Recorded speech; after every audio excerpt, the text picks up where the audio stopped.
control. Constructs. Action! Constructs. Power Creations Constructs from Fisher-Price. Constructs. Vortex alert! I'll find you, Chef Ron. You can win a Legions of Power set in the Nestle Quick Legions of Power Sweepstakes. The grand prize, the complete Legions of Power toy line, over 15,000 prizes in all. To enter, send a 3x5 card with your name and address to Legions of Power Sweepstakes, P.O. Box 1091, New City, New York 10956. Not every child will win. Nothing can save you, Vortex. Quick's ready. See specially marked packages for details. We'll return after these messages. Ever see a town quite this round?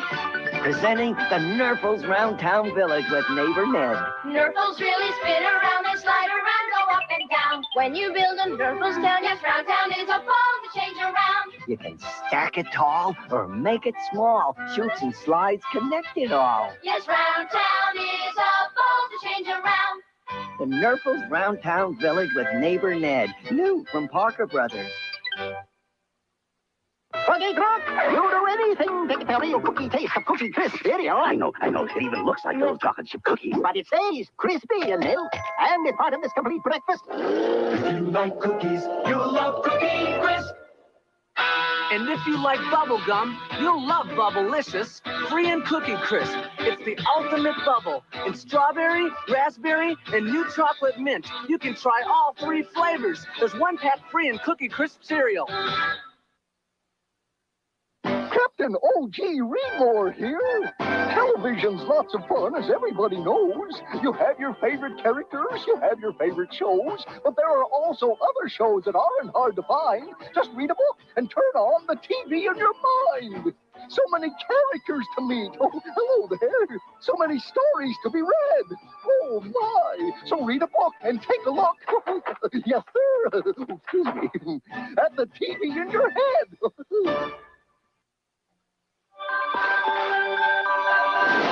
We will return after these messages. Once a person discovers new strawberry Newtons, he doesn't want to share them with anyone. No! Billy! New strawberry Newtons, We got a game going. full of real chewy fruit, Wanna play? tucked inside a very quiet cookie. Wanna pitch? Mm-hmm. Then bring out the Newtons. Delicious Newtons cookies, so fruit chewy you'll want them for yourself. We'll let you win. Here are a few words about Levi's jeans and clothes.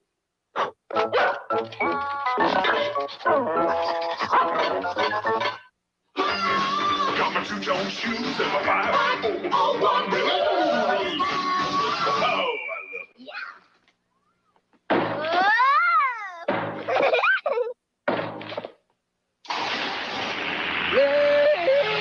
Bye.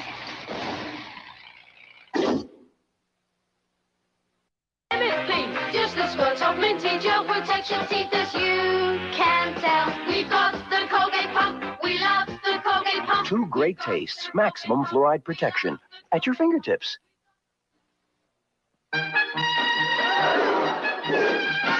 And now these messages. Got a secret treasure to keep safe? You can keep it in a keeper.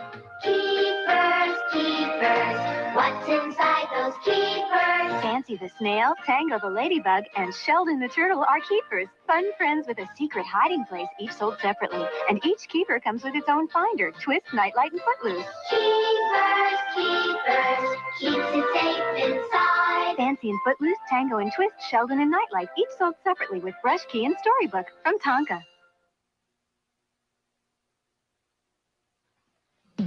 I gotta feel the taste, gotta make it right. Gotta taste it now. Gotta get pumped, yeah, gotta get pumped. I gotta cause a splash, gotta feel the blast. Gotta taste it now. Gotta get pumped, yeah, gotta get pumped. The pop sensation of Kellogg's Corn Pop cereal. Golden nuggets of corn popped up sweet and light. A popping great part of this nutritious breakfast. I gotta get pumped, yeah, gotta get pumped.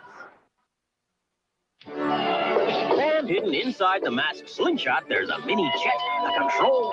Tracker here. Assemble mask. Security brake. Let's roll, team. Something like spy, boy. Invert vampire. Try the plug. Not so fast, boy. Slingshot engaged. Mask vehicles and Boulder Hill, each sold separately with a figure. Mask, where illusion is the ultimate weapon. Mask, Slingshot, and Vampire, each sold separately. New from Kenner. Whole new kind of Hubba Bubba. Yep, sugar-free. Sugar-free! Say, can you drive this flivver? Sure can. New sugar-free Hubba Bubba's got NutraSweet, so the flavor lasts a long time. Hang a left. Flavors sure do last. Oh, hit town any second. New sugar-free Hubba Bubba is here. Flavor lasted longer than the flipper. NutraSweet is why new sugar-free Hubba Bubba is long on flavor, long on fun. And now these messages.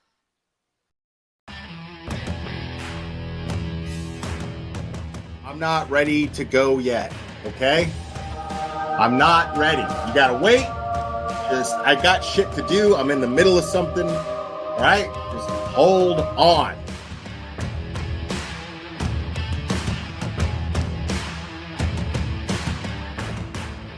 Watch your mouth or don't come in here. Uh-oh.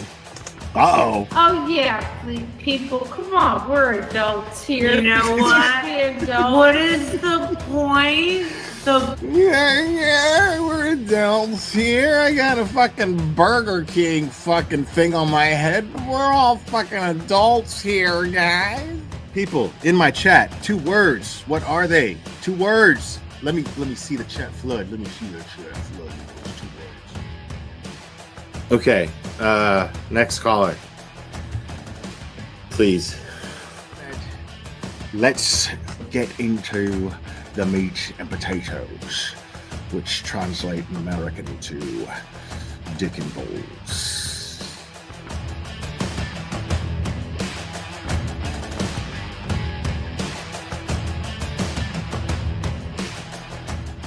I got flip-flops. These are my flip-flops. Yeah, I really like my flip-flops because I can put them on. Because look, watch me put them on. I can put them on all by myself. Watch me put them on. Look, are you watching? Look, these are my flip-flops. Thanksgiving Day. I remember it clearly. It was Thanksgiving Day. I was inserting myself in somebody else's fucking business as a cash grab, and you know. This channel is harsh reality. Karen Yak se jodió la sucia vida. Amen. This is Jonathan Lee Riches. I have cheeseburgers. I'm gonna put cheese on them. I'm gonna make sure that I have my hamburgers because I'm a big boy now and I can make the hamburgers. My mom lets me use the stove now.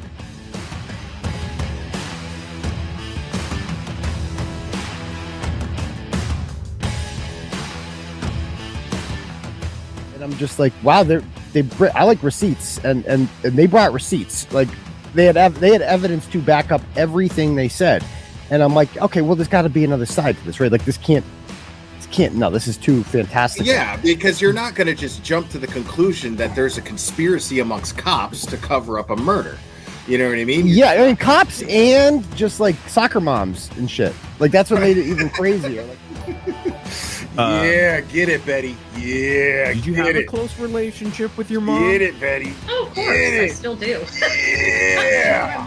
My older sister was kind of sad. She was more of the prissy girl that likes going. That is the best shit fucking shopping for dresses with mommy. I was the tomboy that liked playing with the people. Shout out to Cherry for just being easily the most faithful and loyal supporter that I've ever had. That someone could have that tenacity with loyalty. And I'm really blessed to have someone like Cherry be part of this channel and in my life. So it means a lot. And yes, I named him after Mr. T and Rocky. Say, woman. Say, woman. Say, woman. Since your old man ain't got no heart, why don't you come down to my apartment tonight and I'll show you a real man. Oh my God, I'm so in love with this little dude. Yeah, I'm going to go ahead and wrap this one up. I love you guys very, very, very, very much. And we will do this again very soon, my friends. Oh, say bye. Say bye. Oh, I love you too. Give me a kiss. Oh, I love you. Bye, guys.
Woo! Welcome, everyone. I hope everybody's doing well. I hope everybody's doing okay.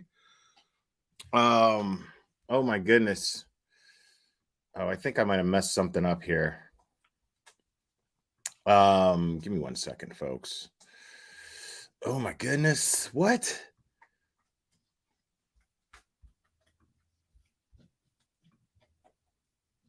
Yeah, there we go.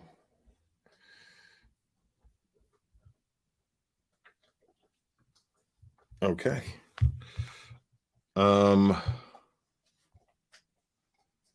Okay, cool. Yeah, sorry. So just to explain, I had my super chats disabled. And I wanted to fix that because, I like super chats. But I had them disabled because I was going to stream the Canton select board meeting, and I didn't want super chats coming in while I did that. But I saw that Brian, I had it all set up, but then I saw that Brian from LTL True Crime Podcast, who joined me last night, which we'll talk a little bit about. He's going to be streaming it.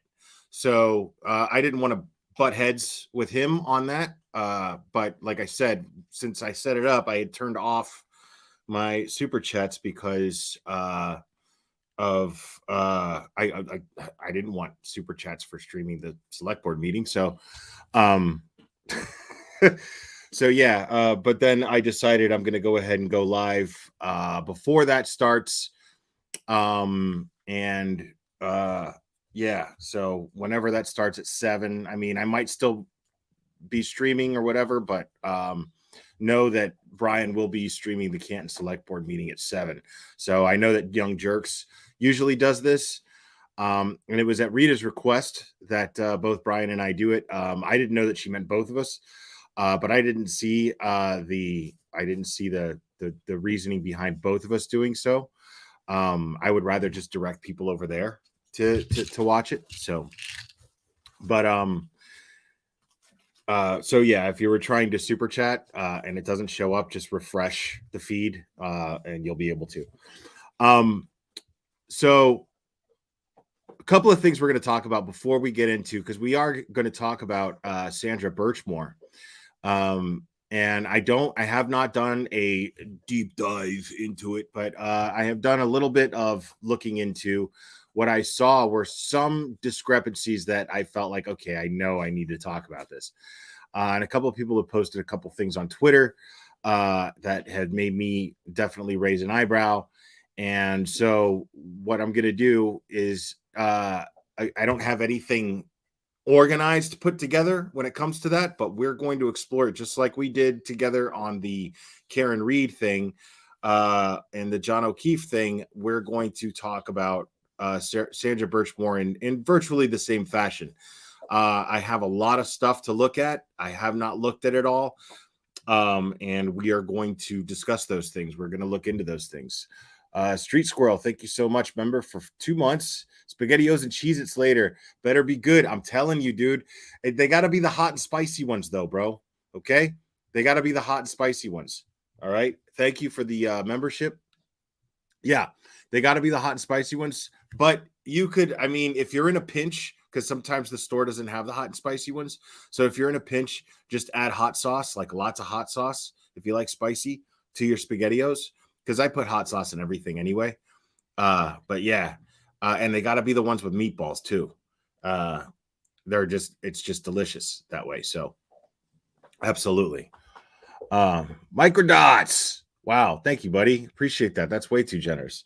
Thank you, Microdots. Guys, make sure and no Microdots.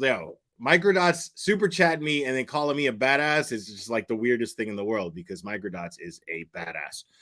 And make sure to, as I said last night, keep your ear to the grindstone, okay?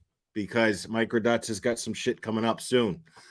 And Cherry became a member to tell me to check my fucking emails, asshole. Thank you, Cherry. So,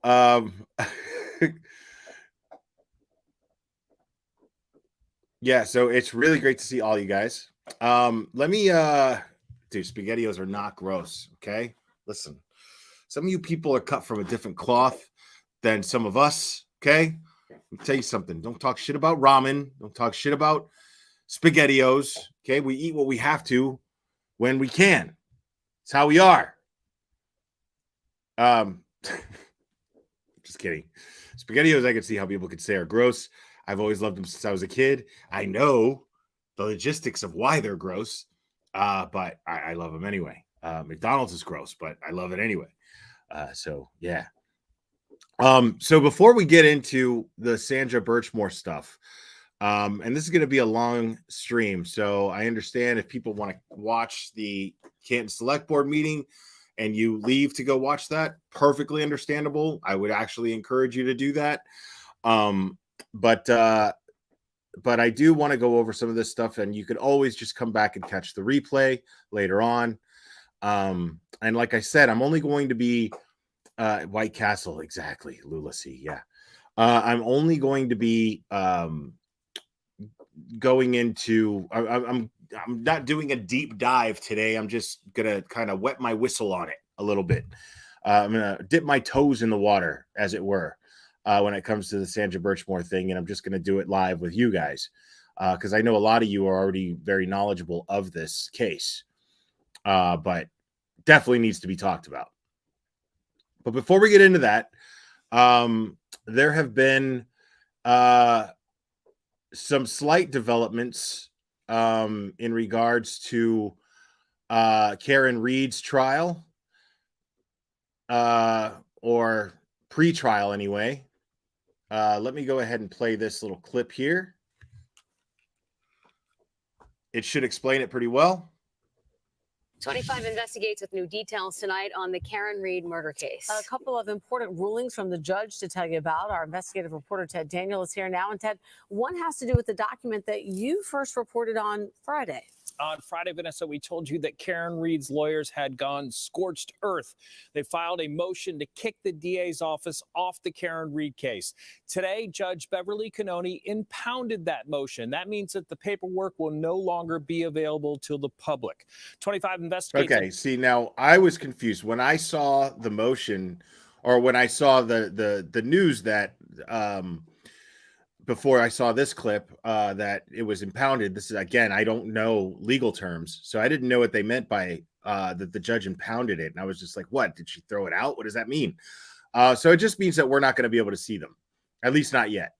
So not a big deal, but the judge impounded it. So obtained the motion late Friday before it was impounded. They filed a motion to kick the DA's office off the Karen Reed case.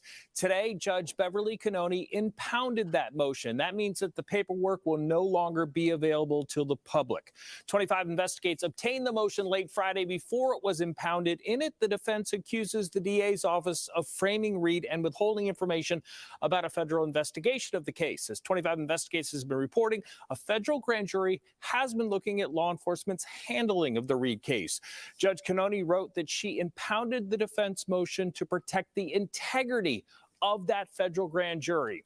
In another matter, Judge Canoni has ordered Google to determine if there was a security camera at 34 Fairview Road in Canton the morning that John O'Keefe was found lifeless in the front yard. The home was owned by Boston police officer Brian Albert. Albert told a state grand jury he received what he thought was a Google Nest camera for Christmas, but he said it hadn't been installed. Brian Albert's attorney says there was no camera at the home, and he doesn't object to having Google verify that. Vanessa and Carrie, we are still waiting to learn if the letters the Norfolk DA exchanged with the feds will be made public. Those letters concern the federal probe, and the defense wants them to be made public and put out there. All right, so a couple of things with that. I highlighted this comment from K-Pick because it's, they're saying, what a shocker, she wants to keep it hidden from the public. I can't say that I blame her for this, okay? I want to be as fair as I possibly can when I'm covering this case. And I think it's important that we all try to do this because I'm not looking at it like Aunt Bev is in on it with everybody just yet. You know, I realize a lot of people feel that way. I'm just not there yet. I have hope. You know, I have hope. So, but it actually does make sense to me that she would, considering how public this case is, considering that the locals are very just on fire about getting to the truth about this case. I don't think it's an unreasonable or suspicious move on Aunt Bev's part to impound this information, because what she's saying is she doesn't want to taint the federal grand jury in any way, shape, or form. We don't want that either. Okay, that's important. We don't want that either, because that's the federal grand jury. That's the federal grand jury's investigation into the investigation itself. We want the investigation into the investigation. So what we don't want to do is interfere with that. We don't want to make that a problem. So we've got to keep these things in mind when we try to understand this case. And it's not easy for me. I'm not sitting here acting like I'm Mr. Law expert, because I'm the furthest thing from it. But what I'm saying is, it's a good idea, in my opinion. I don't need to know. Here's the way it works for me when I cover these cases and I say that I want justice for victims. Okay. And anybody who's been following my channel knows this about me for a long time. I would prefer, I don't need to know everything right away. My desire for justice for a victim definitely exceeds my desire to know all of the information in real time. I don't need to know everything. They're the people that need to know it. You know what I mean? The people that are investigating this case, the federal grand jury, those are the people that need to know this stuff. We don't need to know it yet. What I want to know is that the federal grand jury is taking this investigation into the John O'Keefe investigation very seriously. That's all I need to know. That tells me that the judge is on board with that, and she's actually playing her cards right. So that's a good thing. So now, on the other subject, it says here, someone has removed Google historical pics of 34 Fairview that would show a Ring doorbell by year. I don't know about that. I don't know anything about that. What I would like to see, which I don't think we'll ever get, is the footage from 33 Fairview Road across the street. That's where I think we'll definitely get footage of what we need to see. So whatever, I mean, because I think that Brian Albert has something to hide about that night and what took place in that house? 100%. So him being like, sure, contact Google, be my guest.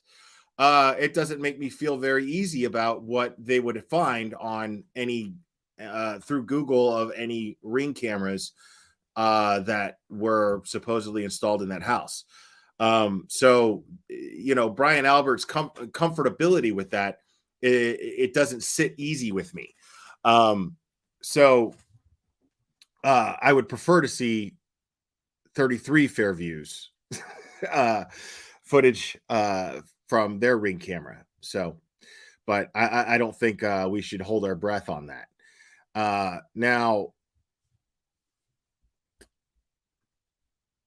I have not watched this yet. Law and Crime did a feature on the John O'Keefe, Karen Reed case. And we're going to watch that real quick. It just dropped as far as I know. A controversial case out of Massachusetts has the area divided. Did Karen Reed murder her cop boyfriend, or was it a police cover-up? Just 2 months removed from the trial, the story is already gaining national attention. I expect this case to be tried in both the media and in the courtroom. To understand where the case is headed, we have to begin in January 2022. Karen Reed and her boyfriend, 46-year-old John O'Keefe, went out for drinks in Canton, Massachusetts, about 20 miles south of Boston. Surveillance video shows the pair together that night. Both had several drinks. After that, they hopped into Reed's SUV and headed to the home of Brian Albert, a fellow Boston police officer with O'Keefe. Reed's defense says she didn't stay and instead went back to O'Keefe's house. When she woke up hours later, O'Keefe wasn't home. Ring video shows Reed backing out of the driveway early that morning, leaving O'Keefe's home in the midst of a snowstorm to look for him. The defense says as she backed up, Reed hit a parked car in the driveway, damaging one of her taillights.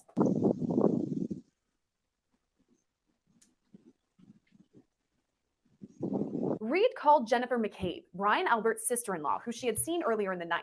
The pair and O'Keefe's friend, Carrie Roberts, discovered his body in a snowbank outside of Brian Albert's home. 911 was called at about 6 o'clock on January 29th. O'Keefe was pronounced dead just before 8 o'clock that morning. Upon inspecting his body, a medical examiner found cuts above O'Keefe's eye, near his nose, and the back of his head. His brain had been bleeding with multiple skull fractures. The ME also noted hypothermia contributed to his death. On the scene, the Massachusetts Special Emergency Response Team found broken plastic near O'Keefe's body. The pieces were red and white, matching Reed's broken taillight. Prosecutors say Reed was drunk and crashed into O'Keefe while behind the wheel. She was arrested after his death and now faces charges of second-degree murder, motor vehicle manslaughter, and leaving the scene of a collision. But all that was just the start. From the very beginning of this case, we have questioned the neutrality and the bias of Michael Proctor and certain other government witnesses based on overwhelming facts that we've learned, overwhelming facts that establish that both this investigator and this investigation are compromised. That's why The lead investigator in the case is Massachusetts State Trooper Michael Proctor, who the defense argues has a close relationship with the Albert family. O'Keefe's body was found outside of Brian Albert's home. And to complicate things even more, Jennifer McCabe, the woman with Karen Reed when O'Keefe's body was discovered, is Brian Albert's sister-in-law. The defense argues this is a major conflict of interest. Let's listen to that one more time. Even though we all know it, I need it. I need it for me. Overwhelming facts that establish that both this investigator and this investigation are compromised. That's why The lead investigator in the case is Massachusetts State Trooper Michael Proctor, who the defense argues has a close relationship with the Albert family. O'Keefe's body was found outside of Brian Albert's home. And to complicate things even more, Jennifer McCabe, the woman with Karen Reed when O'Keefe's body was discovered, is Brian Albert's sister-in-law. The defense argues this is a major conflict of interest. Trooper Proctor's mother refers to the Albert family as the Proctor's second family. So one might act. I mean, it's just funny that Coffindoffer tries to explain that shit away. You know, like, dude, Michael Proctor's mother. She's like, it's our second family. Let's get real. Come on. Actually ask Mr. Morrissey who's actually lying in this case. Is it us? We just presented the court with factual information that was procured off of social media that it's unassailable. It cannot be assailed. In a hearing just last week, Reed's defense attorney, Alan Jackson, highlighted the alleged relationship, saying there are photos of Proctor and Albert in a wedding together. He also alleges there have been meetings between Proctor, the lead investigator, and witnesses in the case. We find out during the pendency of this case on September 25th, 2023, that one of those family members, Jennifer McCabe, who's the subject of great interest in this case and a primary person of interest in this case, is Welcome, invited Kayla to Trooper Jones. Proctor's personal Thank you. home for some sort of off-the-books meeting. Do we know about this meeting? Because Trooper Proctor, upon learning this, that Jennifer McCabe was coming to his house, ran back to the office and filed a police report, a supplemental report explaining this meeting, this off-the-books Now, meeting. everything in the past 3 minutes that has been discussed by Law and Crime and everything that Alan Jackson is presenting to the judge right now, even though most of us already know this, I need to make sure that you all, everyone who's maybe just now crawling out from under a rock and paying attention now, understand that the reason why the defense has that information is because Turtle Boy, who's currently in jail, uncovered it. So think about that for a second. So Turtle Boy is in jail right now for uncovering this evidence that could exonerate a potentially innocent woman. He's in jail for it right now. Okay? But Karen Reed's defense is using the evidence. So is that justice? Should somebody who is doing something that the people of Canton, the people of the Commonwealth of Massachusetts, the minimum that they demand, which is a thorough investigation, should he be in jail for doing what they should have done?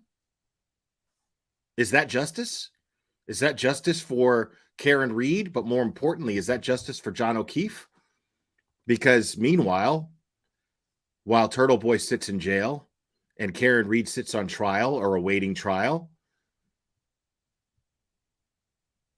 the likely suspects have had all this time to get rid of evidence. So just keep that in mind. Meeting. No, he never disclosed it. We found out about this because a concerned citizen happened to photograph Jennifer McCabe's car parked outside Michael and Elizabeth Proctor's personal residence in the evening after hours. And the best that counsel for Elizabeth Proctor can muster in terms of an argument is to say, well, you know what, Your Honor, maybe he wasn't home. Maybe. Or maybe not. The suspicious part is Trooper Proctor isn't saying. And there's nothing in Elizabeth Proctor's motion to suggest that he wasn't home. Certainly his car was there. Elizabeth Proctor's car was there, and Jennifer McCabe's car was there. Was Trooper Proctor home? I guess I would answer that by asking the question, does it matter if Trooper Proctor was home? They've now admitted that Jennifer McCabe, a central character in the middle of this investigation, in the middle of this crime. Real quick, big shout out to Tom CPU. Happy birthday, man.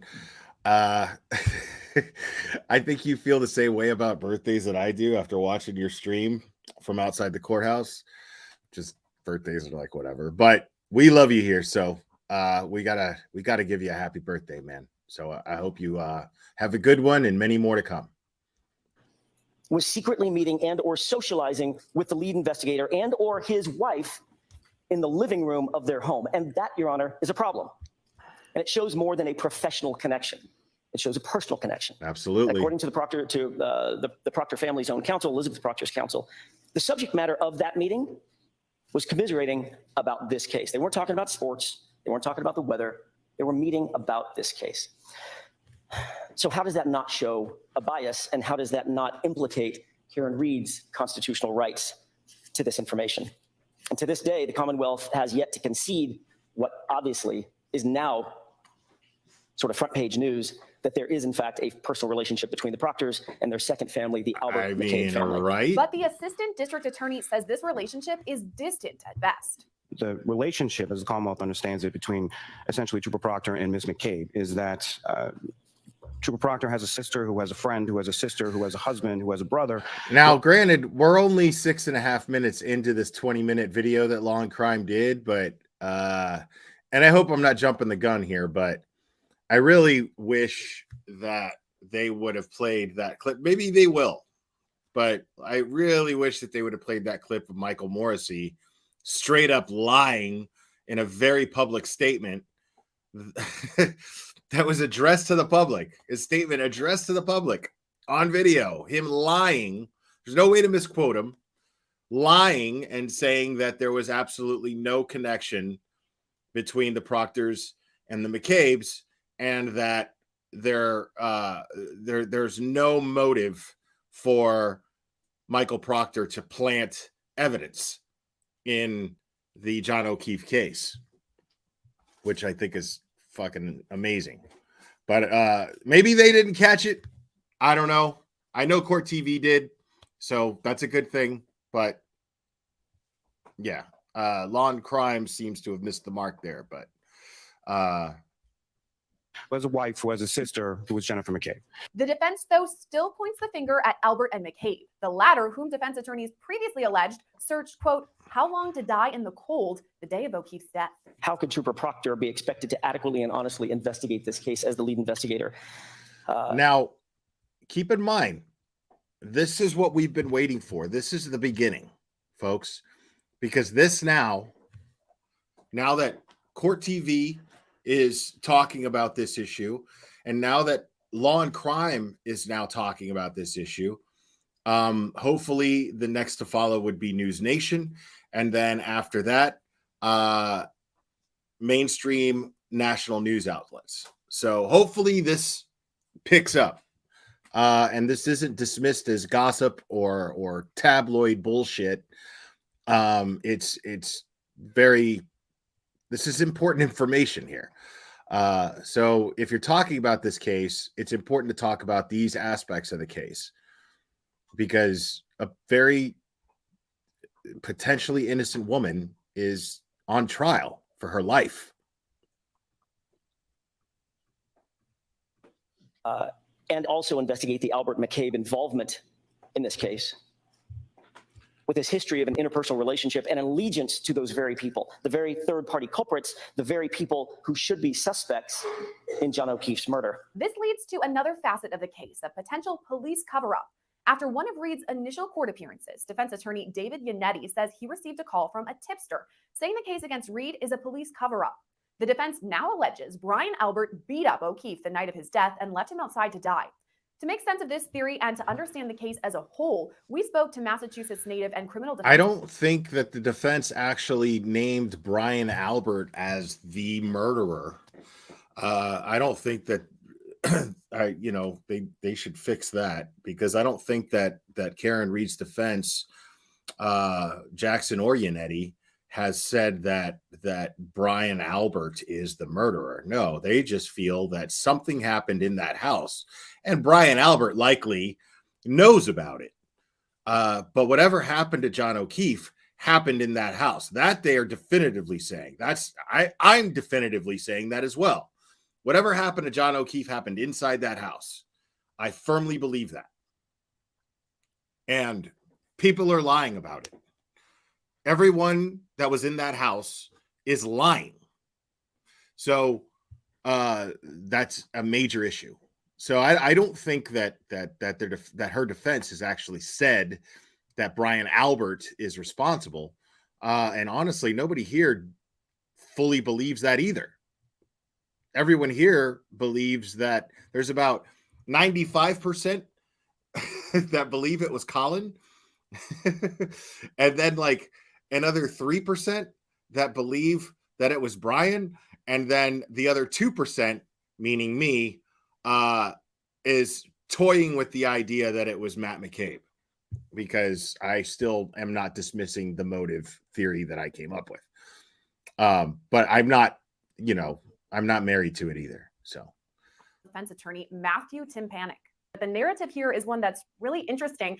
A lot of people believe, and the defense is saying, Karen Reed is innocent. The death of John O'Keefe is actually a police cover-up. How do you think that will play into the defense? It will all depend on who you get as a jury. So if you're the defense, you're looking for people who are open to the idea that the police covered up this crime, that are at least open up to the idea. The reason is the prosecution has to prove each and every element beyond a reasonable doubt. The defense does not have to prove anything. And if you find people who are... I know you're being facetious, Free the Turtle. Please make sure to understand here on this channel, we do not encourage that. I do not encourage that. Saying, can we call the FBI every day to ask why it's taking so long? No, don't do that. Please don't do that. I don't encourage calling law enforcement each and every day and flooding their phone lines, because the thing is what you have to understand is when you have a law enforcement agency that's investigating a crime, well, that law enforcement agency is probably investigating quite a few crimes. What we don't want to do is impede on any other investigations and tie up their resources that could get any victim justice. So yeah, unless it's for legitimate tips, please don't call the FBI. Let the FBI do their job. There's plenty of eyes on the FBI right now. Plenty of eyes on the Department of Justice right now when it comes to investigating the John O'Keefe investigation. So just keep that in mind. Let them just do their jobs. So yeah, don't do that. We do not encourage that here in any way, shape, or form. Or at least open to the idea that they can't eliminate that possibility that it was a police cover-up. Karen Reed is acquitted at trial. So like I said, jury selection will be vital in order to find a jury that is just going to base their verdict on the facts and evidence presented at trial.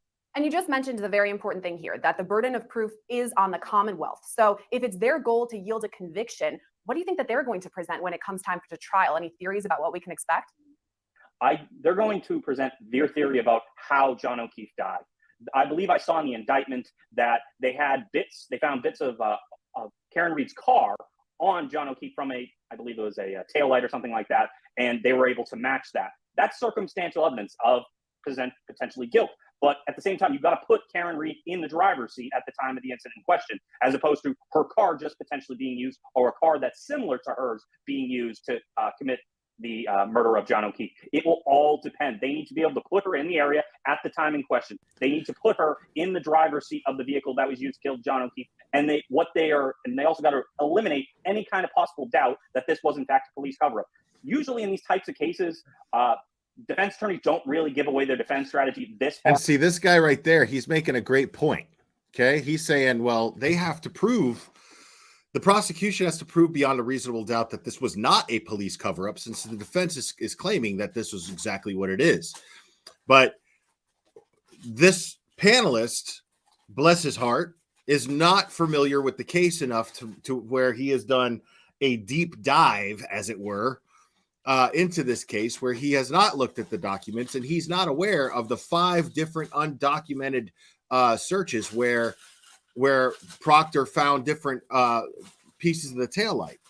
Hold on 1 second. Sorry, guys.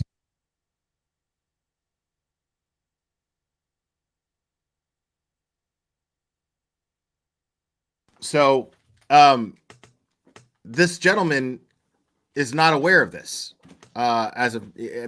Not yet. Clever. Hi, buddy. Oh my God. Look at this guy. He wants to play like right now. I love you, buddy, but right now, no, I can't. Okay. Oh my God.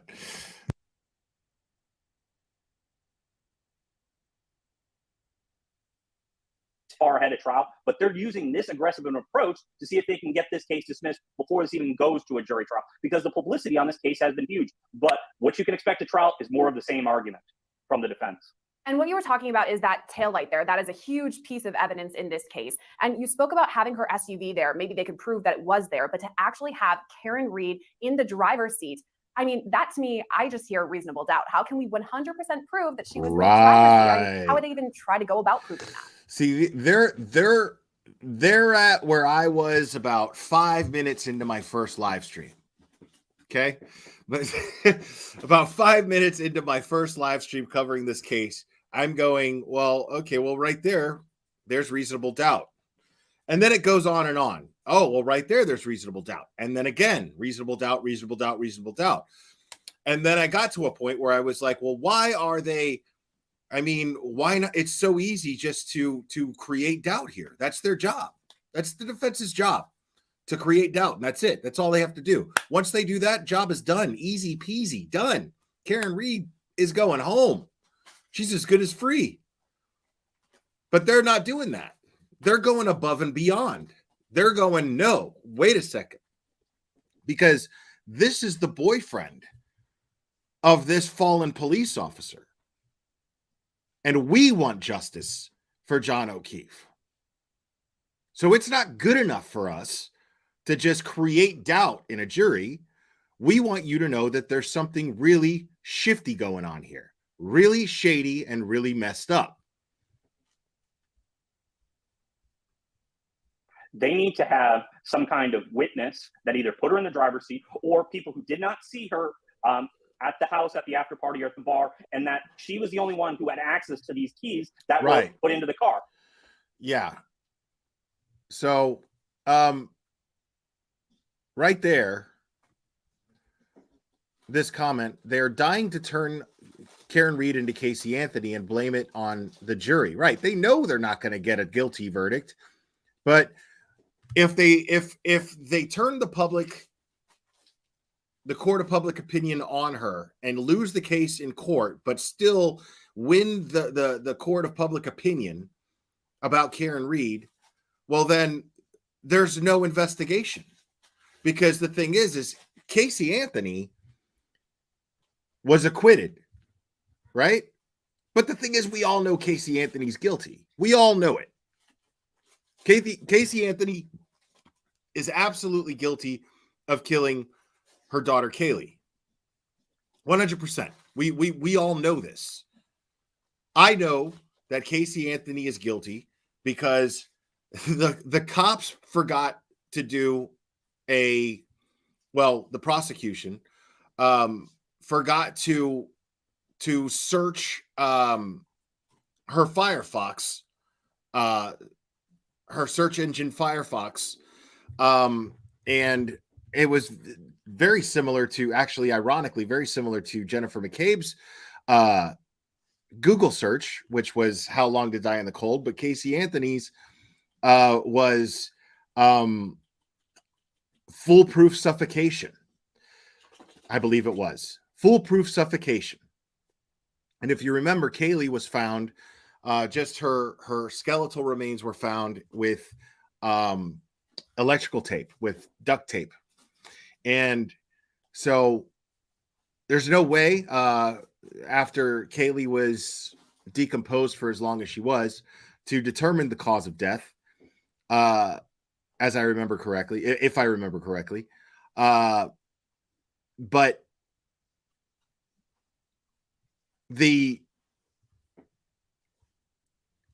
right.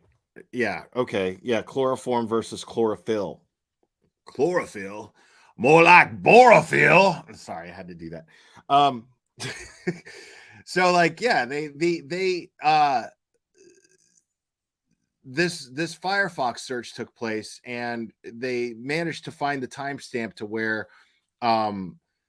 if Casey Anthony's father had actually done it, well then that was the other person. Sorry about that. My mind went elsewhere.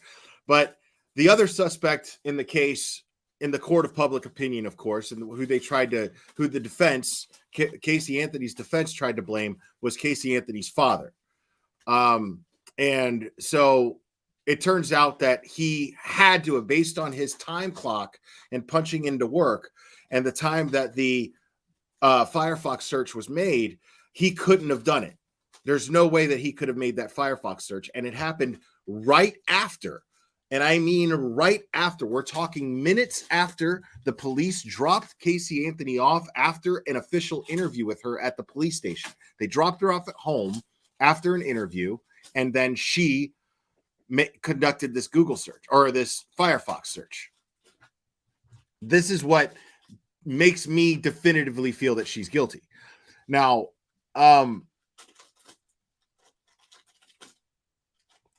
we're not talking about a time of death. We're talking about the time of the Firefox search.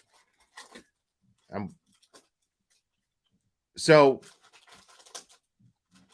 now, what they're going to do with Karen Reed, or what they're hoping to do with Karen Reed, is the same thing that happened with Casey Anthony, because what's going on these days is, and ever since that trial, since we all know Casey Anthony's guilty, nobody is looking for who supposedly actually killed Kaylee Anthony. So there's no direction to where the investigation is going. So Kaylee Anthony, this poor little girl, never got justice. Never got justice. Casey Anthony is living it up, partying, still doing public appearances on documentaries and shit like that, and then and still lying to the public.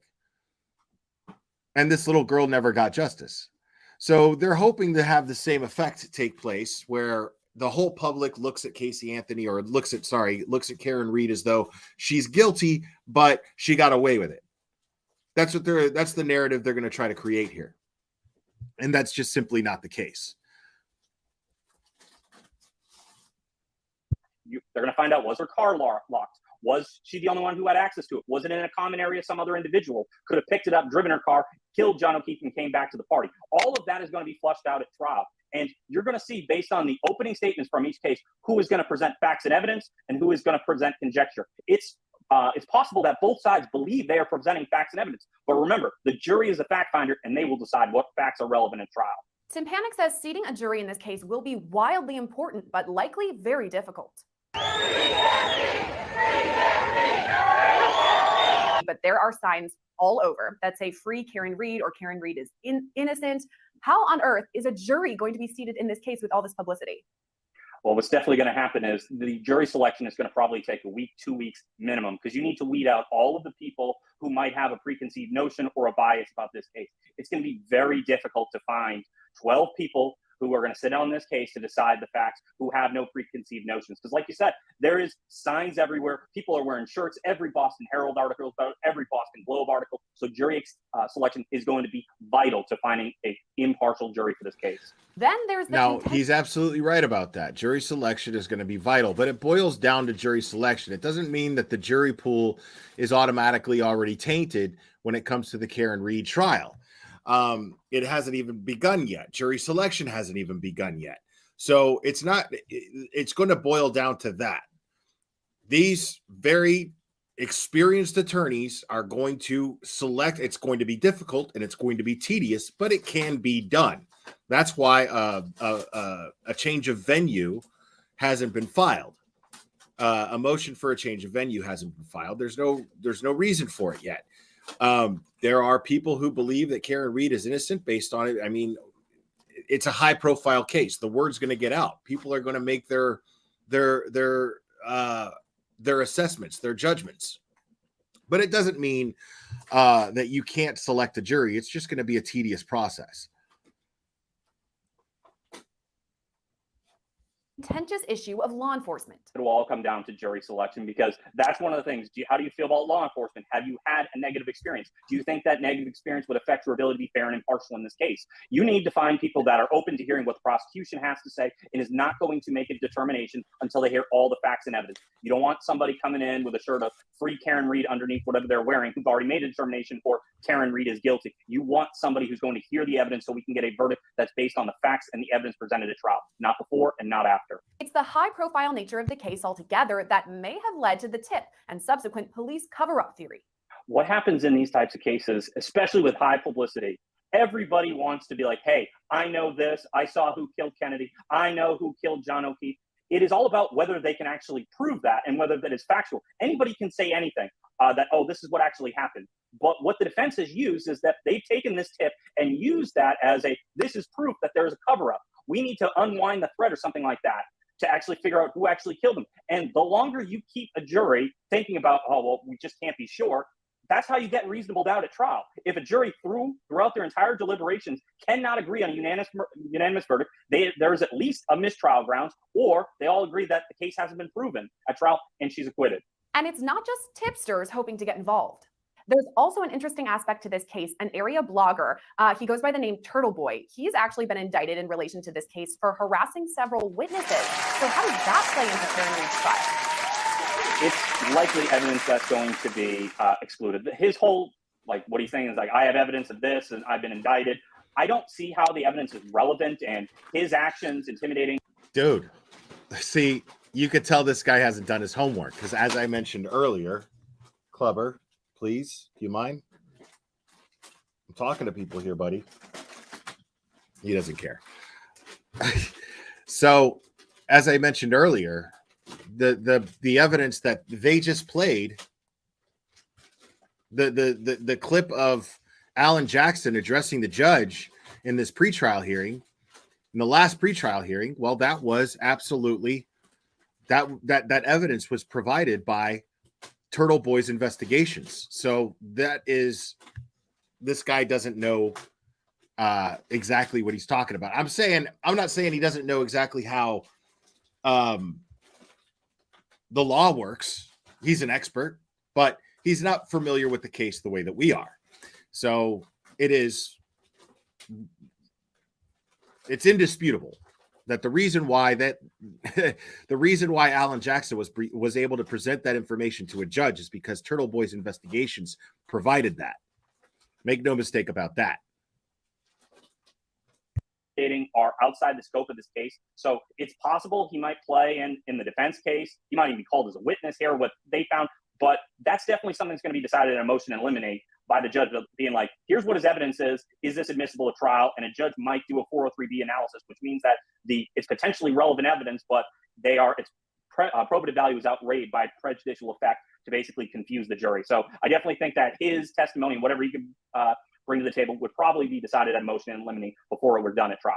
Known as Turtle Boy, Aidan Kearney has been indicted on more than a dozen counts of witness intimidation. He was arrested this fall after penning many posts in support of Reed and confronting witnesses. This topic of witness safety was touched on just last week.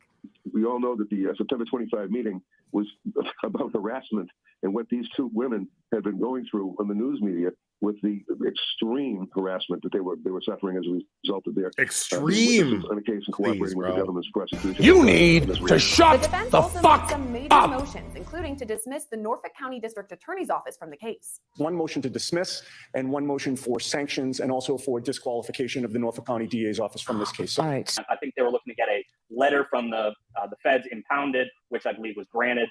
I definitely don't see that the judge granting the motion for recusal and the motion for sanctions, because then it would be open season on every district attorney that, hey, if you want to get your case dismissed, do exactly what Karen Reed's attorneys have done throughout the case. And then it could lead to a recusal sent to another jurisdiction who might have differing opinions. I just don't think. See, now what he's saying makes perfect sense. I mean, he's right. If he actually was privy to the information that the rest of us are. Because the fact is that would set some precedent where any defense attorney could just be like, oh, well, the district attorney's dirty, blah, blah, blah. Well, the fact is that the district attorney's office is under federal investigation. A. B, that there is evidence to back up the fact that there is discrepancies in how this investigation was conducted. There is clearly misconduct taking place. And there's evidence of it. These people are ready to go to trial with this evidence. Oh, Pearl's here. What's up, Pearl? Hey, the glare. I've only been called a cunt on about 6 channels in the last 24 hours and wondered if you could get me into double figures. Thanks. You absolutely, you cunt. 100% you cunt. There you go. We love you, Pearl. I think the judge is going to allow that slippery slope. It is always the hope of every attorney to try to get a case dismissed, but the methods with which Ms. Reed's attorneys are doing the judge is going to allow it because there's evidence. That's why. Very, very aggressive, moving for sanctions, moving for recusal of DAs. Those are very, very limited exceptions, and trying to get that actually get the case dismissed using those grounds, and very seldom are they granted. I definitely think that this case is going to eventually have to be decided by a jury based on the facts and evidence presented at trial. Both sides have completely differing views about what the facts in the evidence that will be presented in this case are. And it's up to a judge and jury to make that final determination, what is relevant and admissible and what is factual, and for the case to decide the verdict. Then there's also the matter of the federal grand jury, essentially investigating the murder investigation itself. Reports say state witnesses have been subpoenaed to appear in front of the grand jury. Tympanik says this could be a win for the defense. Well, remember, with federal grand juries, they are secret by nature. So I definitely think that plays toward Karen Reed's defense. I believe the motion was itself impounded today by the state, by the judge. And I definitely think the jury's going to be wondering if it ever comes out or if it's ever admitted into trial, what are they investigating? Are they investigating somebody else committed the death of John O'Keefe? Or are they investigating the Boston Police Department for actual corruption and a cover-up? So it's definitely, if it's admitted, it opens up a whole new can of worms in this case that would take the case to places no prosecutor or defense attorney could ever imagine. While the case has already received a decent... But it's not a whole new can of worms, homie. It's a can of worms that has been there. It's just now you're hearing about it. amount of attention, Tympanik says he believes the interest will only grow as the case moves forward to trial. If we're looking ahead to the trial in March when it's set to begin, what do you expect? I expect this case to be tried in both the media and in the courtroom. The biggest thing is, if you're the prosecutor, is keep the evidence and the case based on the facts. Don't play the defense's game. Don't try to basically right off the bat try to eliminate every conspiracy and talk about and do their job for them. You need to present your case and prove your burden. And then when the defense goes, then they get to put on their case and you can attack their case. If you're the defense, your case is reasonable doubt, reasonable doubt, reasonable doubt. The conspiracy, the cover up, that's basically your plan D if we're using terms from the practice, the TV show. It's like, hey, if we can't beat them on reasonable doubt, we can point the finger at anything else. And they've already kind of tipped their hand about what they're going to do. It's most likely going to be a situation where Jennifer... Again, this dude hasn't done his homework. Dude, homie, they've been saying this from the beginning. Like, they've been saying it from the beginning. Yannetti and Jackson have publicly stated, no, this is police corruption. This isn't, they're not going, oh, well, let's fuck around with reasonable doubt and see how far that gets us, and then we'll mess around with corruption. No, they're going right for the jugular. Yannetti and Jackson are going, fuck you. This is police corruption, and my client's rights have been violated. I almost said dilated. Did you hear that shit? Dilated. My client's rights have absolutely been violated. So they're absolutely going for the jugular here. They're not messing around with what could work and what couldn't work. They have the evidence. They can prove that there's at least a mishandling of this investigation. I mean, well, there's at least a dozen points of mishandling of this investigation. Yeah, they never went for reasonable doubt. Like they're like, no, fuck reasonable doubt. We're going to prove corruption. Jennifer McCabe is the one who was actually the driver of the vehicle, because they're claiming that she, before anybody knew John O'Keefe's body was out in the cold, that he was dead, she searches on Google, how long does it take for someone to die in the cold? That is very likely where their plan B is going to go if they can't get the case kicked off. That's their plan A. Or they think that the state actually will go. Anybody knew John O'Keefe's body was out in the cold, that he was dead, she searches on Google, how long does it take for someone to die in the cold? That is very likely where their plan B is going to go. No, homie, that's their plan A. That's their plan A, not plan B. That's their plan A. Right off the bat, right out of the gate. If they can't get the case kicked on reasonable doubt, or they think that the state actually, well, the Commonwealth, prove their case beyond a reasonable doubt, that's where I think they'd go with the case. What do you think about Karen Reed testifying? Should she take the stand? I honestly don't think she should. The reason is unless they make their case, by they, I'm not going to go, you guys know me, you know I'm going to be quick to be like, this guy's a fucking idiot, you know what I mean? But I'm not going to say that about this guy. He's not educated on the case. He took a quick look. They were like, hey, can you be on this segment for us as an expert? And he was like, sure. And they were like, yeah, this is okay. Well, let me do a little homework on this, blah, blah, blah, blah, blah. And he just looked at the most recent court filings and is basing his opinion on that. That's fine. And his opinion is actually pretty valid.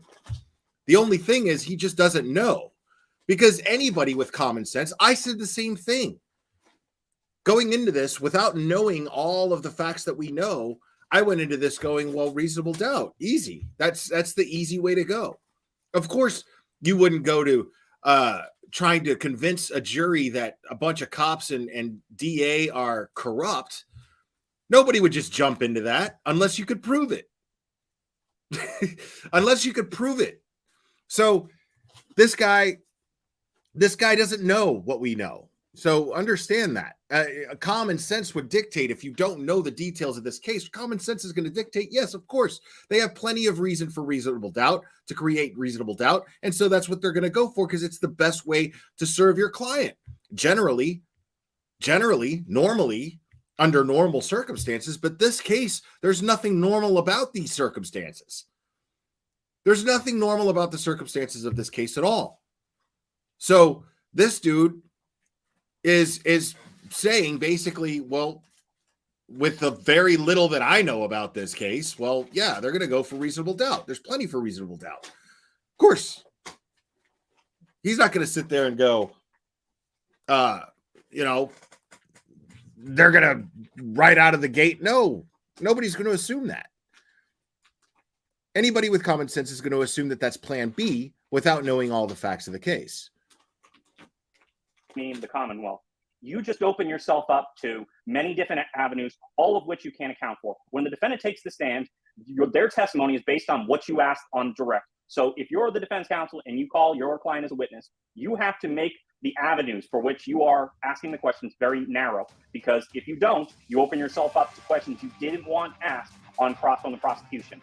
And I just don't see this type of case. I think she wants all the other witnesses to tell her story for her without her taking the stand. The case is expected to head to trial on March 12th. Reed has pleaded not guilty to all charges. Stay with Law and Crime Network for gavel-to-gavel coverage of court proceedings. Reporting for Law and Crime, I'm Sierra Gillespie.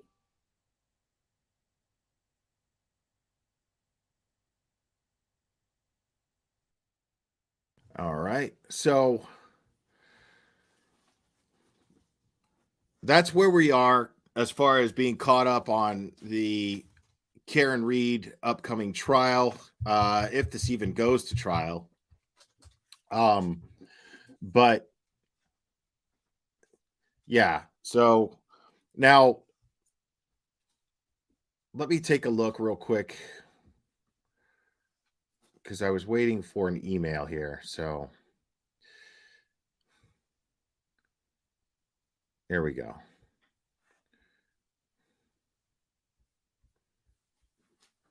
Okay, Cherry, you sent me an email with nothing attached to it. So yeah, I'm gonna need you to resend that, please and thank you. Cherry's usually on her A game, but she dropped the ball there. So one thing that we're going to discuss, though, yeah, I'm sorry, Cherry. I appreciate it, though.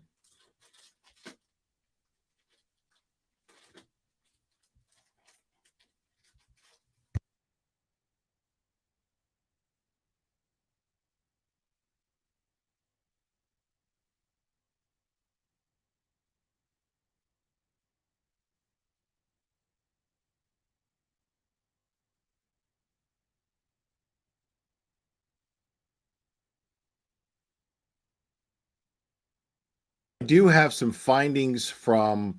We're going to discuss the Sandra Birchmore case real quick. I just want to be able to give a quick rundown. Let me see if I could find a news article that will sum everything up.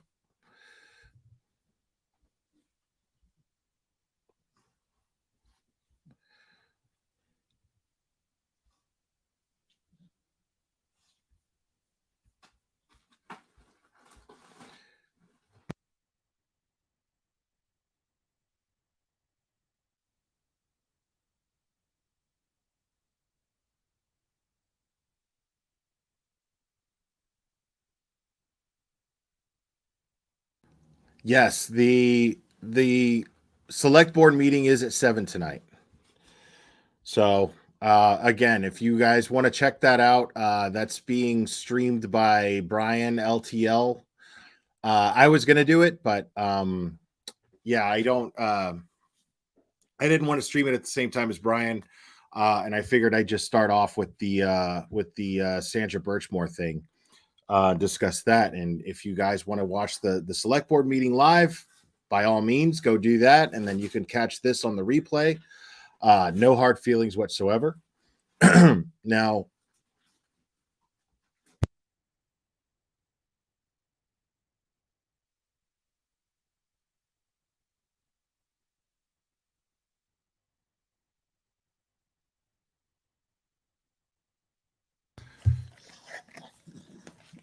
yeah, go find a toy to play with. Stop getting into stuff and making a mess. Jesus Christ. This place looks like a hurricane hit it because you found the first aid stuff and tore it all up. There's a standout this week for Heather Birchmore. That's great. I'd like to know more about that. Most definitely. Hey, get out of there. No. Go lie down. I love you, buddy, but no, this isn't going to work. Can't have you getting into every single little thing while I'm doing this.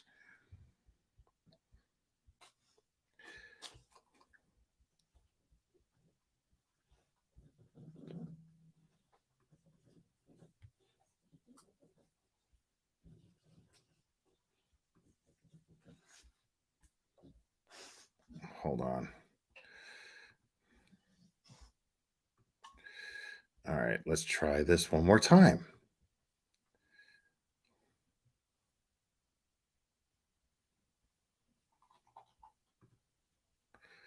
No, I did not get it, Cherry.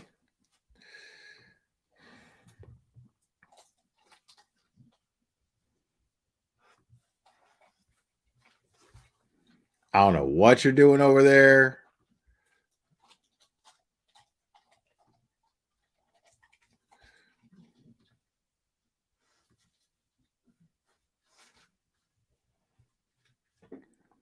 Okay, wait a minute. Again, nothing. You know you're not attaching anything to the email, right? It's like, here, let me show you exactly what I'm looking at.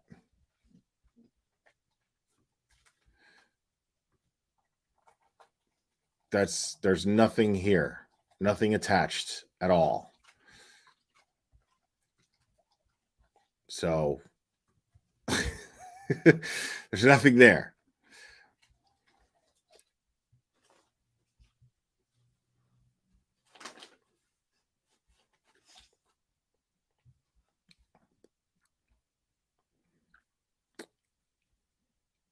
Now, I don't need the Eternal Affair stuff. I got that.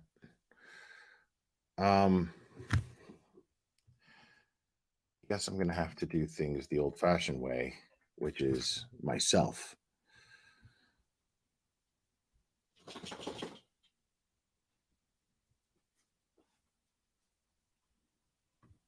Okay, so what I've got here is I've got a news clipping from December of 2022. So a little over a year ago. And it says here that in Stoughton, I think that's how you say it. I think I got it right this time. Stoughton, the family of Sandra Birchmore sued 3 former Stoughton cops for her wrongful death, alleging that the officers groomed her from her early teens into a sexual relationship that ultimately overwhelmed her will to live. Birchmore, 23, was 3 months pregnant, allegedly by one of the officers, when she was found dead in her Canton apartment on February 4th, 2021. Prosecutors ruled her death a suicide. The civil suit filed Thursday in Norfolk County Superior Court names former officers Matthew Farwell, William Farwell, and Robert Devine as defendants in an ongoing scheme of grooming, misconduct, and negligence in a 10-year period of sexual abuse and mistreatment. Birchmore's family also sued the police department and town. The 14-page complaint draws on an internal affairs report Stoughton police made public in September. Birchmore admired police and joined Stoughton's Explorers program as a young teen. The program is for young people interested in careers in law enforcement.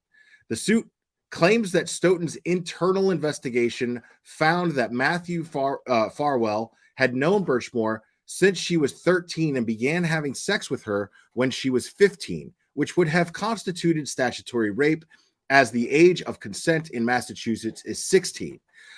The heavily redacted report police gave the public in September reads, the investigation has revealed that Matthew Farwell, his relationship with Sandra Birchmore when she was 15 years of age. However, the report said that there was insufficient evidence to prove or disprove that Matthew Farwell violated any laws, in part because investigators would need the testimony of Sandra Birchmore, who is deceased. How convenient.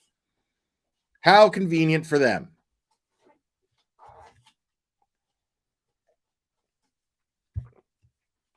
So,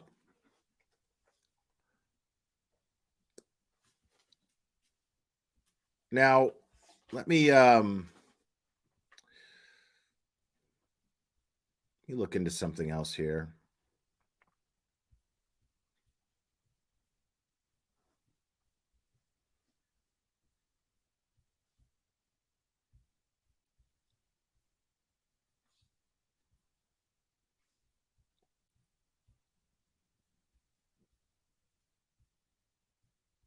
Okay, I got a lot of stuff here.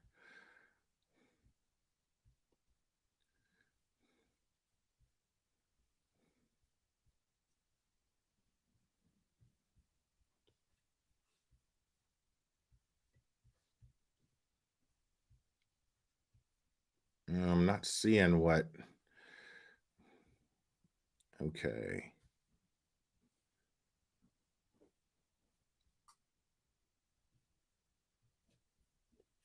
Nope, I'm not seeing that either. Cherry, you're killing me right now.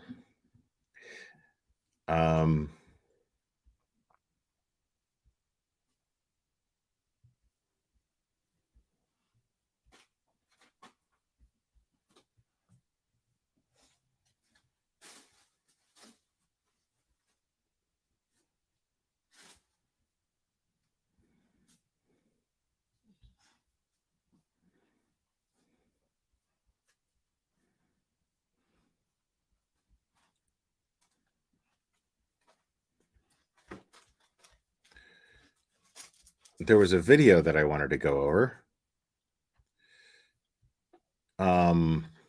which I'm not seeing here. But there's some interesting things about this investigation. So, what I find really, really disturbing is her suspicious death. Let me go ahead and read this to you. This is from someone named True Crime Diva. And this was published in October of this year. This says Sandra Birchmore, 23, was found dead in her Canton, Massachusetts apartment on February 4th, 2021. A medical examiner ruled her death a suicide. Sandra was a naive young woman who immersed herself in the law enforcement field through a local police department's youth program as a teenager. Through this program, she became passionate about becoming a police officer. However, those she trusted the most would take advantage of her in the worst possible way. Now, again, this is a blogger, so this is going to be very opinionated. I was trying to avoid this, but I like to read unbiased news articles, try to find them as best as I can. But this is going to be very opinionated, so fair warning. Sandra grew up in Stoughton, where her mother, grandmother, and aunt raised her. Her father was never in the picture. Sandra joined. Hold on one second. Sorry.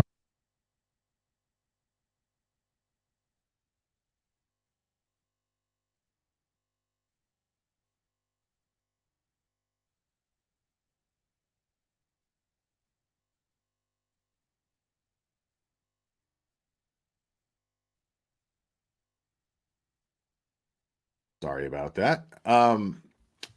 Sandra grew up in Stoughton, where her mother, grandmother, and aunt raised her. Her father was never in the picture. Sandra joined Stoughton Police Department's Youth Explorers program at 13. She became infatuated with law enforcement and often wore a police uniform. Sandra shared police photos of herself alongside SPD members, raved about the program, and dreamed of becoming a cop. Sandra's mother and grandmother died about a month apart in 2016, and her aunt followed in 2019. Jesus. That year, Sandra took the Massachusetts Civil Service exam and was placed on the eligibility list for the Stoughton Police Force, per the Boston Globe. Meanwhile, she held a job with Sharon Public Schools. Sandra had met police officer Matthew Farwell 12 years her senior through the Explorers program in the spring of 2013. She had been an assistant instructor in the program for several years.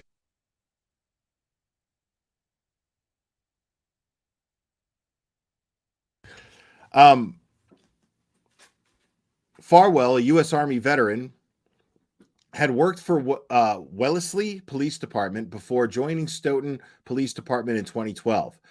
Three friends of Sandra told the Globe, which extensively covered Sandra's death and is the primary source for TCD's True Crime Divas article, that Sandra and Farwell began having a sexual relationship when she was only 15 and Farwell was 27. Massachusetts' age of consent is 16. The affair lasted for years, and though Farwell's marriage to another and through Farwell's marriage to another woman. But the relationship significantly changed when Sandra became pregnant. Excited about the pregnancy, she had always wanted to be a mother, and her apartment was filled with baby gear. She told several people that Farwell was the father.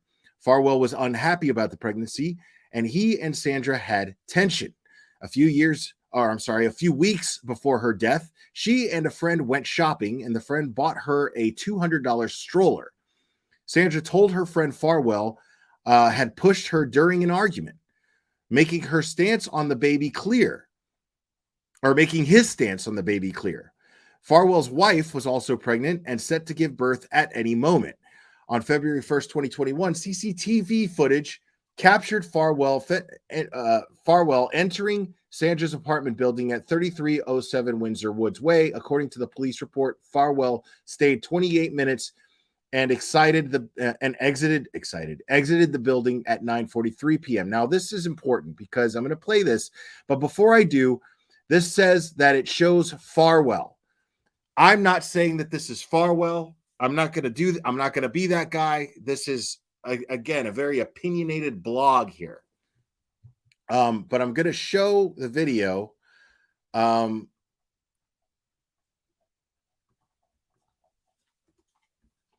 Real quick.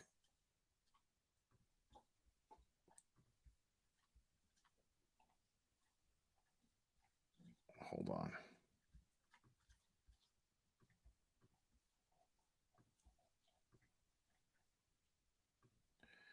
Make sure you guys can see that. Yes, you can. So here we go. There's no sound to this video. Now, when I first started following true crime, one of the first cases that I became totally just sucked into was the God, now her name escapes me. But this absolutely reminds me of that case. Oh my God, it's driving me crazy now. Anyways, I'll think of it at some point. But seeing this footage is very eerie in the very same way. So yeah, this is very, very interesting to me. Now, trigger warning, folks. What you're seeing is the last time that Sandra Birchmore was seen alive. This is very, very unsettling. Scott McGinnis, thank you so much. D.A. Morrissey and his MSP SS squad, along with local corrupted cops and POLs, are hiding bodies, and the FBI is chasing them. Get your popcorn, folks. Yes, agreed, because there's some interesting things. Missy Beavers, Perry, thank you so much. Yes, Missy Beavers. Okay.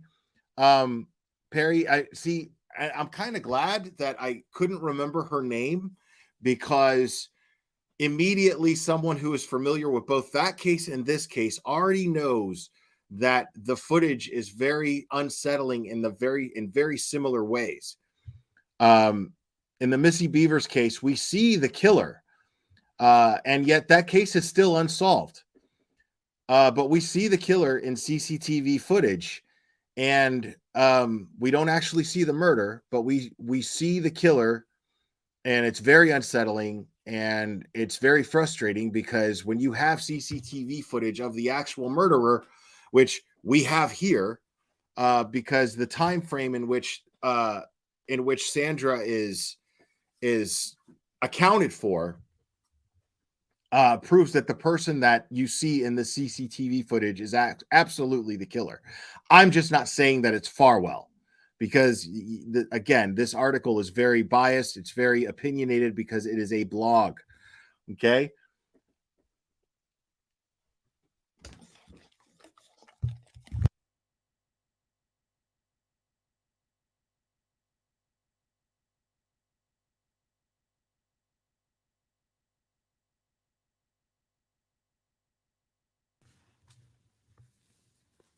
Now, as you can see, she's pregnant. Now she leaves. Now, hold on.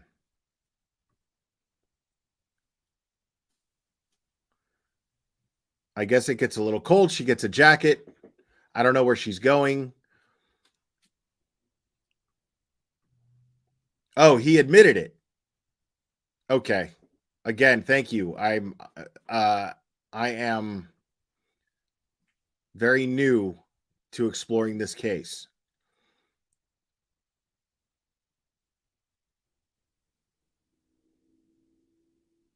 So here's this dude. He seems to have a fob that opens the door. He's got a mask on. And this is the last time she's seen alive. So let's look at that real quick. Let me. Okay, so it is it is what, 9:27, is that right? I don't know my military time so much. 9:27:58. So almost 10 o'clock where he's walking in.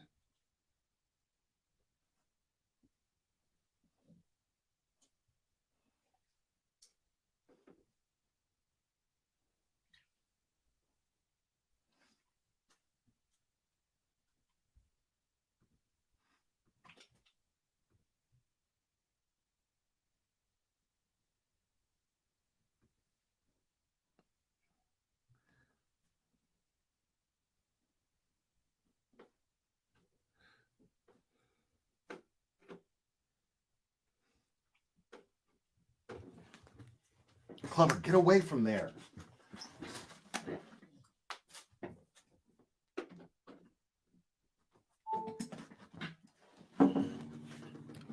Sorry about that. All right. I got to do this one more time because I got distracted.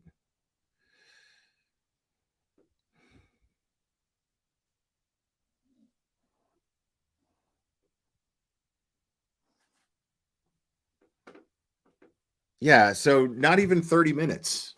Not even 30 minutes.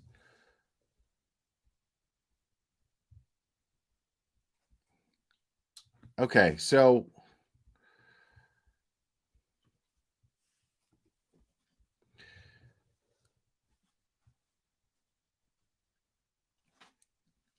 it says here, it goes on to say that Sandra and her friend had been texting that night, but her text abruptly stopped. The friend messaged her at 11:59 p.m., but never received a response. Farwell's wife gave birth to a boy in Newton the following day.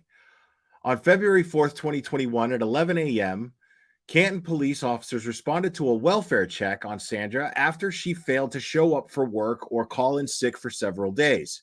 When officers entered the premises, they observed 2 cats inside. The apartment was cluttered and unkept, and the bedroom door was closed, the police report stated. When officers opened the door, they found Sandra seated on the floor with a scarf around her neck, tightly affixed to the closet door handle. Firefighter and paramedic Daniel Whitley arrived and pronounced Birchmore dead at 11:46 a.m. Norfolk District Attorney Michael Morrissey led the initial investigation into Sandra's death. He and the medical examiner concluded she had died by suicide. Farwell immediately lawyered up after an internal police investigation began, which I'm not. I'm not going to say that that's suspicious, people. You will hear me say 100 times. You will always hear me say, if I'm guilty or innocent, if I have the means, I'm hiring a lawyer. Period. If I'm being questioned as a person of interest in anything, I am hiring a lawyer. I am lawyering up and I am shutting the fuck up. Period. That's what they're for.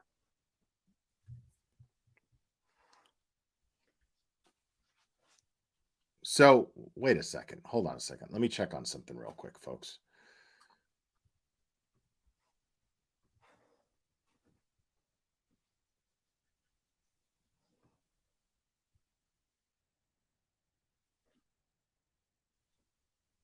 Okay. So,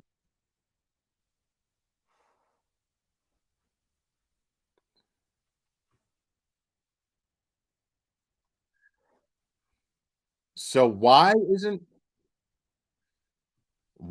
Brian playing the select board meeting? I mean, Clover, get away from there. Get away from there, buddy. I mean, if there's some reason why he can't do it, I'll go ahead and do it. Because I know it means a lot to people. Okay, so it just hasn't started yet. Okay. Yeah, it just hasn't started yet. Let me see something real quick. Yeah, he's pulling it up right now. I just saw he's pulling it up right now. So if you guys are interested in the select board meeting, Brian LTL True Crime is going over it. You're good. Right. I know that the court will appoint one, but not necessarily. I'm saying under circumstances where I'm just a person of interest. The court will not appoint you an attorney unless you are arrested. You know what I mean? Unless they're charging you with a crime, they're not going to appoint you an attorney. So if I'm just a person of interest and they're asking questions and they're trying to eliminate me out of something, I'm lawyering up if I have the means. If I don't have the means, I'll cooperate and I'll just be like, whatever. But the fact is I guilty or innocent, dude. I am straight up lawyering up if I have the means. Clever. Get away from there, bro. Knock it off.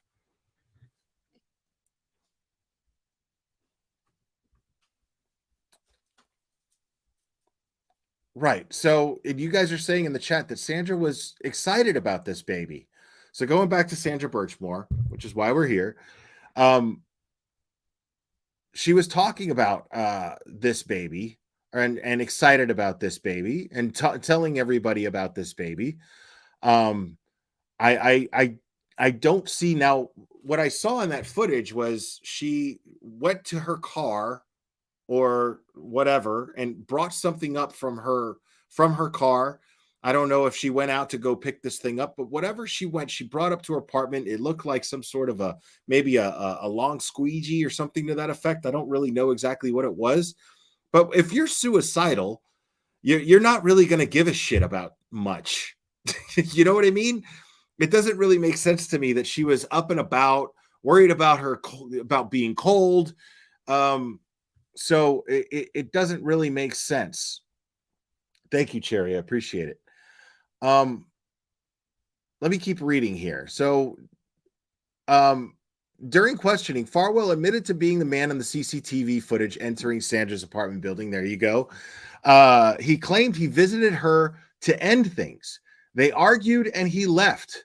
When interviewed by his colleagues, Farwell denied being the father of Sandra's baby, claiming he engaged in a sexual relationship with her between early 2020 and October 2020. He claimed that her baby was due in September 2021, so the timeline does not fit that he was the father. It was worth noting that Sandra became pregnant in late 2020, according to sources. Okay. Farwell's story slightly changed. He initially said that he went to her apartment to end things with her. Still, he later said he had already finished the relationship with her. Farwell also claimed he blocked Sandra on all communication platforms and deleted all their text messages and emails days before she was found dead. But he has nothing to hide. Okay. Yeah, that's weird. According to the Globe, a state police examination of Birchmore's laptop uncovered about 12 months of iMessages and social media content, including her communications with Farwell and others. Farwell has never admitted to being the father and denied any wrongdoing in her death. Unsurprisingly, he refused a DNA test to see if he was the father and a polygraph test to determine if he was lying. Wow. Investigators interviewed Sandra's co-workers who said she told them her boyfriend was a police officer. The SPD scandal widened after the internal investigation revealed two other officers also had inappropriate relationships with Sandra. William Farwell, twin brother of Farwell, and Robert Devine in his 50s, and the Farwell's former supervisor in the Explorers program. Okay, sorry, that's all the same thing. So Robert Devine in his 50s, and he was Farwell's former supervisor in the Explorers program. My punctuation was off. I apologize. Both men worked for the SPD. On February 11th, 2021, Massachusetts State Police investigators interviewed William Farwell. He initially denied having a sexual relationship with Sandra until the detectives revealed they had found messages between him and Sandra on Facebook Messenger. They also pointed out that he violated police department rules when he visited a restaurant on duty in December of 2020 to meet Sandra. Defeated, William Farwell admitted to having a sexual relationship with Sandra as recently as 2020 and contradicted his brother's statement that Farwell was not the baby's father. William Farwell said Sandra told him she was pregnant and that his brother was the father. See, that's interesting.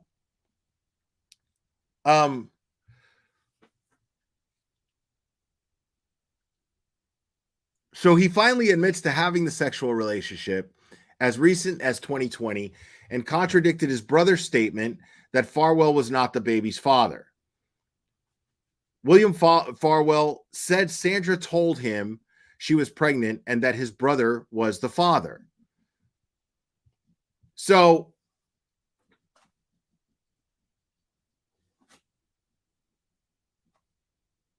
yeah, this is fascinating.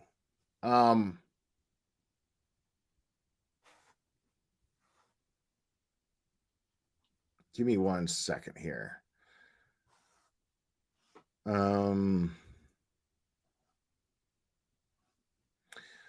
So Matthew Farwell admits that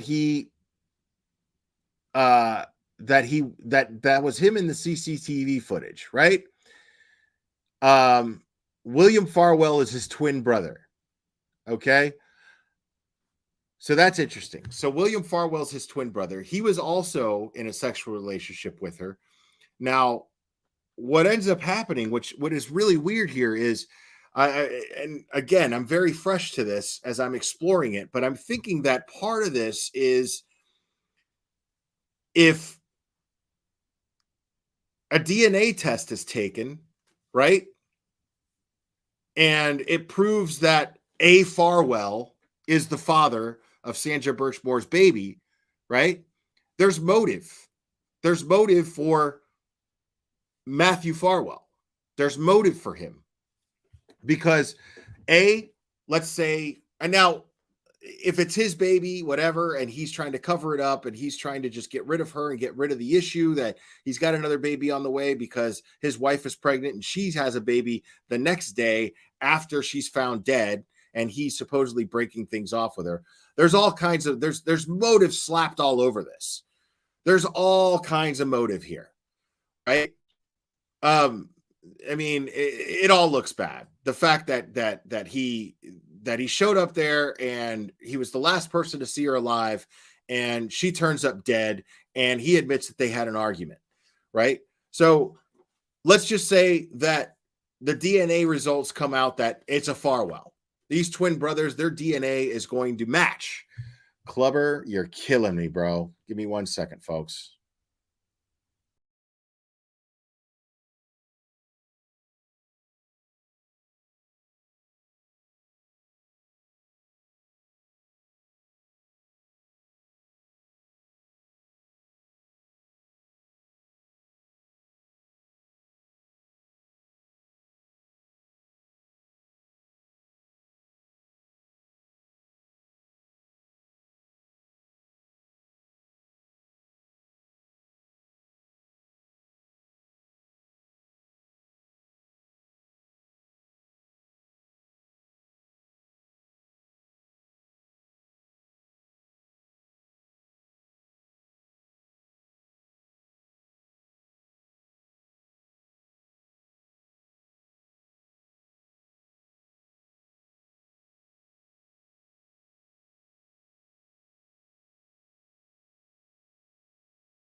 Okay, sorry about that. All right.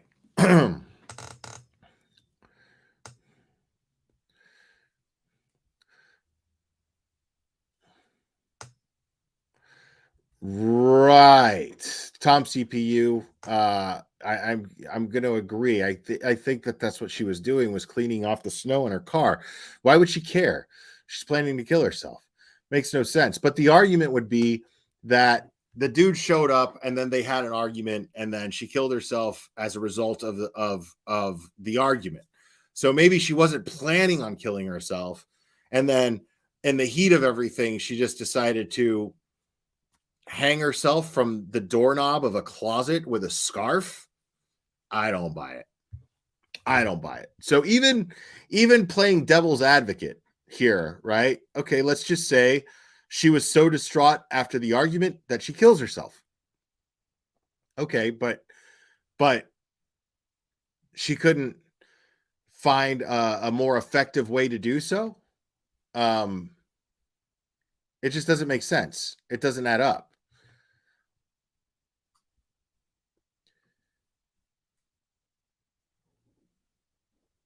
So again, defeated William Farwell admitted to having a sexual relationship. So this is the twin brother with Sandra as recently as 2020, and contradicted his brother's statement that Farwell was not the baby's father. William Farwell said that Sandra told him she was pregnant and that his brother Matthew was the father. Laura Grimaldi and Dugan Arnett of the Globe wrote, the internal investigation into Birchmore's death also concluded that William Farwell improperly ran his and Birchmore's name through law enforcement databases and violated another policy by coercing Birchmore via text message. However, the specifics of the offense were redacted in the report. Furthermore, the investigation revealed that William Farwell had introduced two other men, an Abingdon police officer and a military recruiter, to Sandra. The cop had inappropriate relations, quote unquote, with Birchmore, and the recruiter had inappropriate communications with her. Meanwhile, Devine denied all allegations against him in an email to the Globe. And it goes as such. I will challenge these findings in every forum available to me and anticipate legal action for multiple infractions. At least in my case, this was a politically motivated sham against an employee who has consistently spoken out against leadership. It speaks volumes that they released any findings to the media before ever notifying me. Not really. I mean, it does speak volumes, but not in the way that you're saying. Because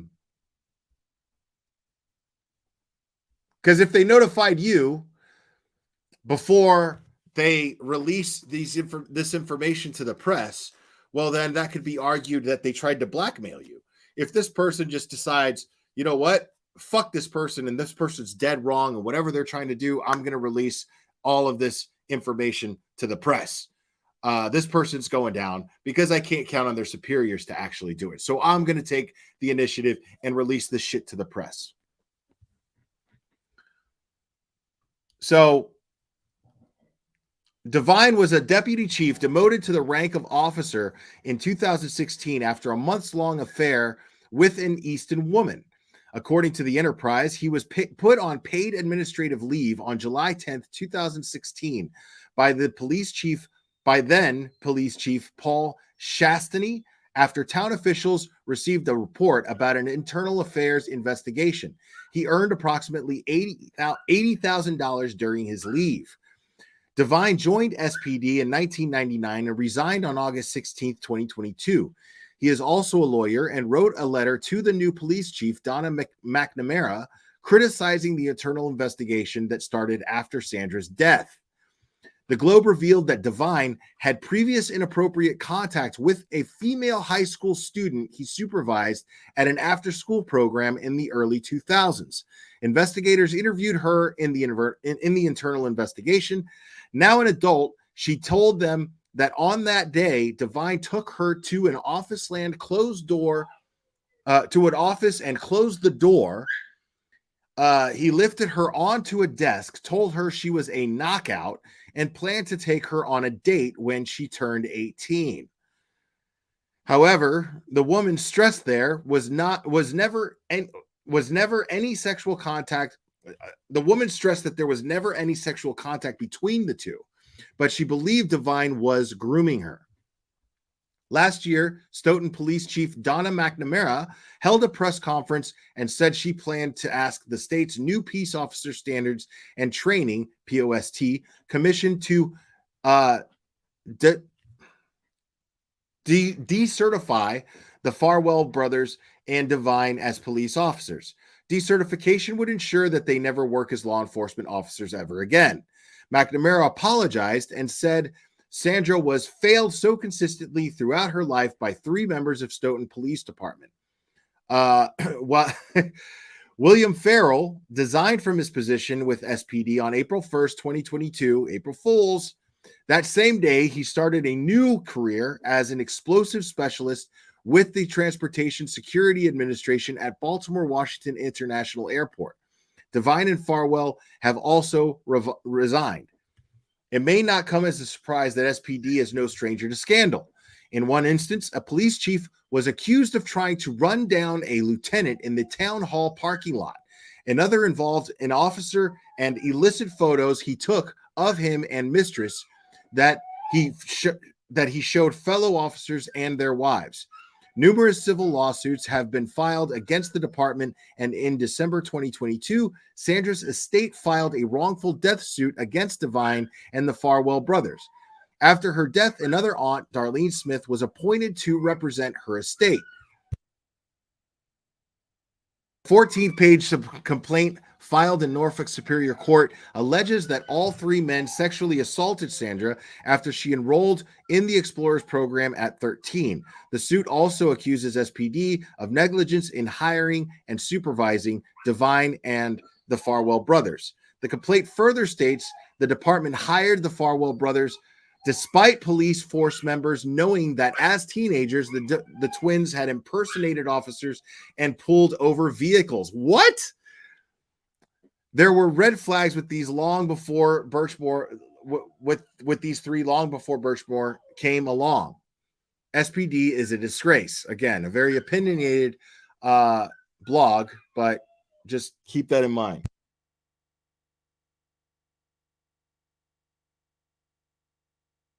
These 3 vile men took advantage of a young woman, I have to agree, because of their disgusting desires. They should be castrated.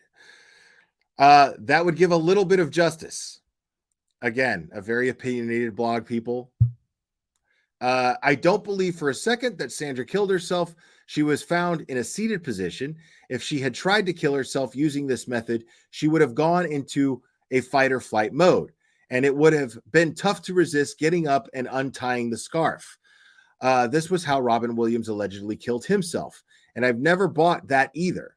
If you're going to hang yourself, why would you do so from such a low position? Okay, now what we have to understand, let me explain something. I'm going to criticize this blogger just slightly here, because the blogger here is comparing the death of Robin Williams to Sandra Birchmore's death. And now, again, the details of the death are very similar in that sense. But what you have to understand about Robin Williams, no. Okay. Well, Robin Williams, probably not a fair comparison. I just realized something. So no, that's not a fair comparison. So, I mean, she's actually right. Both deaths are pretty suspicious. But the thing is Robin Williams was fighting depression his entire life. Okay. I don't know what the case is with Sandra Birchmore. But the thing is there have been other deaths that have taken place under similar circumstances that consist of something called autoerotic asphyxiation, which only really happens with males, to my knowledge. And this is where a man is pleasuring himself and he gets off on that place where you kind of lose consciousness. You get all tingly from a lack of oxygen. Basically, the same. You get the same high you would get from doing whippets. Basically a lack of oxygen to your brain.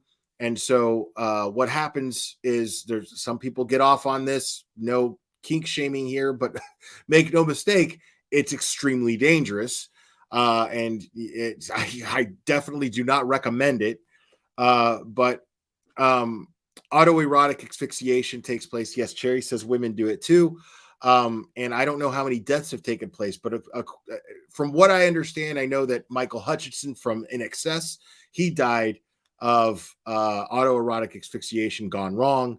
Basically, just he was pleasuring himself, cutting off the air supply to his brain, and did so for too long. Too much air was deprived from his brain, and he died.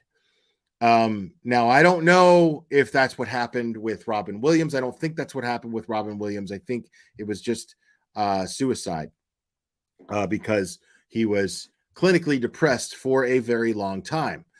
Now, it's possible that Sandra was depressed as well, or struggling with depression. But when someone is struggling with depression, it does not necessarily make them suicidal. So now, as far as Sandra Birchmore, it sounds to me like she had reason to live. If what Tom CPU claimed in the chat earlier is correct, well, then,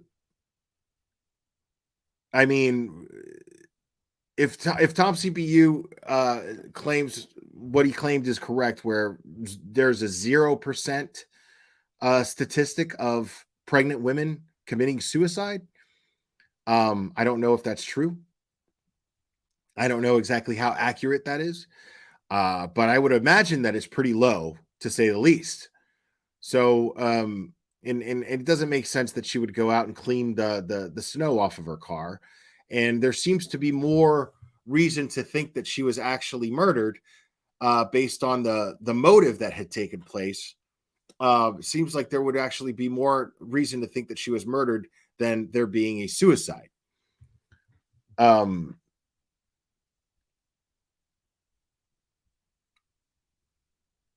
Yeah, David Carradine also reportedly died of autoerotic asphyxiation as well, gone wrong.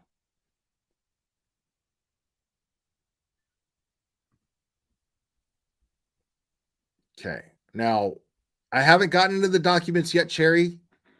Relax, calm down. And honestly, I'm going to go ahead and get into that now, only because I'm really not interested in True Crime Diva's opinions. No offense to her. I'm just not interested in her opinions. I just want to explore the facts right now. So hold on one second.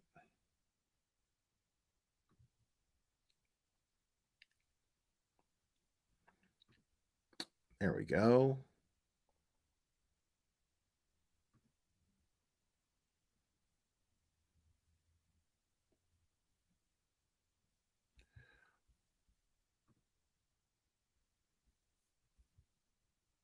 All right. Yeah, that's the video. Hold on. And there's the True Crime Diva thing. I already read that. All right. No, I already have that pulled up.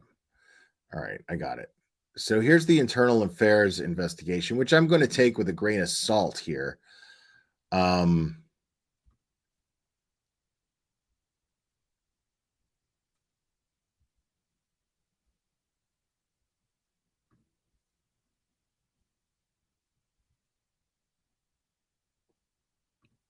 Yeah, Cherry, if it's the internal affairs investigation, I've got it.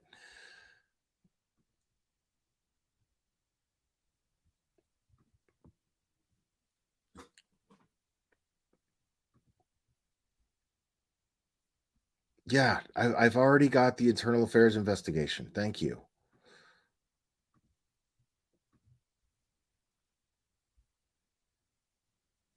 I've got the video too. I've already played that.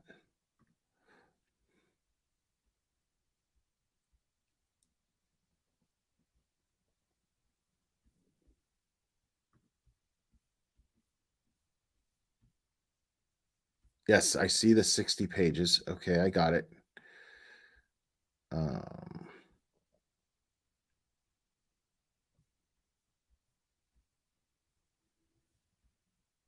But only one page is showing up. So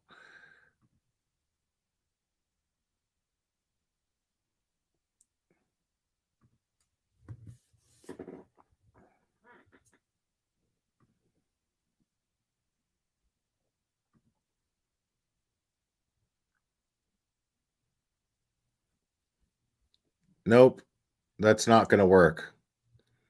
Yeah, what you sent me was a link to where I have to like subscribe to something, so I can't show that.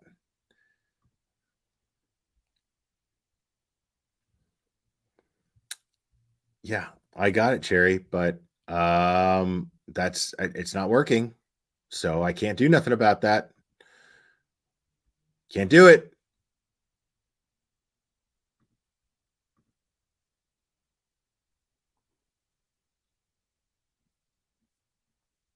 I have to subscribe to remove ads and to unlock the documents. So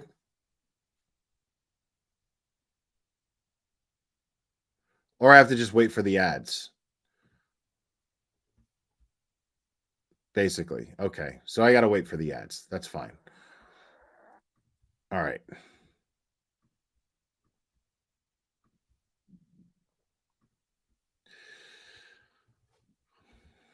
All right. So here you could see town of Stoughton, Chief McNamara, Deputy Chief Holmes, pursuant to your directive of February 5th, 2021, to conduct this investigation, I hereby submit the following report into the matter of the unattended death of Sandra Birchmore and into the possible violations of policies, procedure, rules, and regulations of the Stoughton Police Department. This administrative investigation was conducted to determine any violations of policies, procedures, rules, and regulations of the Stoughton Police Department by any of its employees. The investigation began as a result of the unattended death investigation that was conducted by the Massachusetts State Police into the death of Sandra Birchmore of Canton, Massachusetts. Interesting. Massachusetts State Police. Pay close attention, folks. Formerly of Stoughton, Massachusetts, and a former participant in the Stoughton Police Explorers Program. Investigative reports and evidence in this case was shared by the Massachusetts State Police concerning personal relationships that members of the Stoughton Police Department had with Miss Birchmore. Throughout the course of this investigation, there was an understanding between the Massachusetts State Police and me that should any evidence be discovered concerning criminal culpability involving anybody connected in any way to this case, that I would refer that information to the MSP for further investigation. Per policy, the chief of police received weekly updates as the progress of this investigation and an occasion. Wow.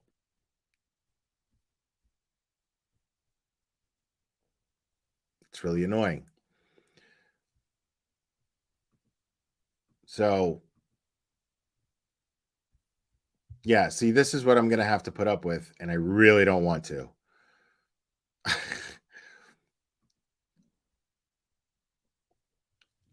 An approximate time, I'm just going to skip all that. On February 4th, 2021, the Canton Police Department responded to a sudden death, and the call originated as a well-being check from blank, the employer of the victim, Sandra Birchmore. The call came here to the Stoughton Police Department as Birchmore's address of record was 40 Holbrook Avenue in Stoughton.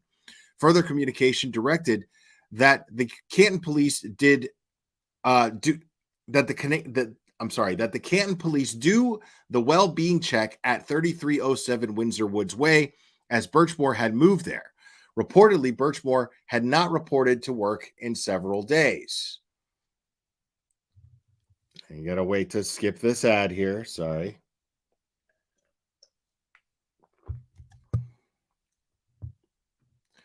The victim, Miss Birchmore, was pronounced deceased at the scene by a Canton paramedic. She died from, it's redacted, on or about February 5th, 2022. You were contacted by a detective from the Massachusetts State Police Unit that is assigned to the Norfolk County District Attorney's Office.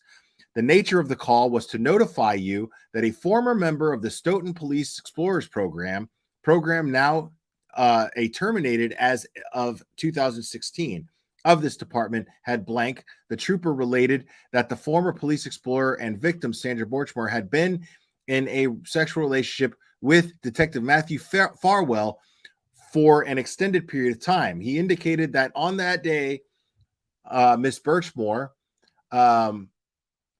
blank, and the other troopers and the Canton Police Department responded as they ordinarily would to any unattended death.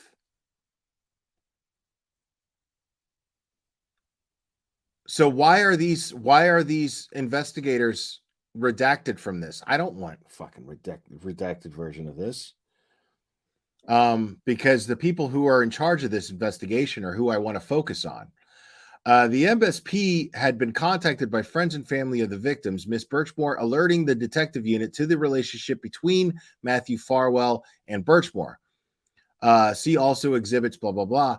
It is further relayed that the Massachusetts Medical Examiner's Office took jurisdiction of the body, later confirmed that the victims, Miss Birchmore, blank, blank, blank. The preliminary investigative information showed Detective Farwell on the video surveillance of Miss Birchmore's apartment approximately 4 days before she was discovered deceased. Farwell spent about 20 minutes inside the apartment. Further investigation by MSP. Oh, God. It just went blank on me right there.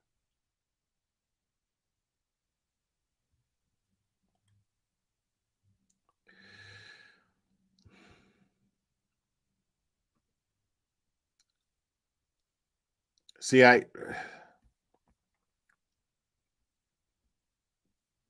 this just went totally blank on me here, and I need to finish reading that. Yeah, this is going to have to go some other way because I'm not sitting here doing this all fucking night.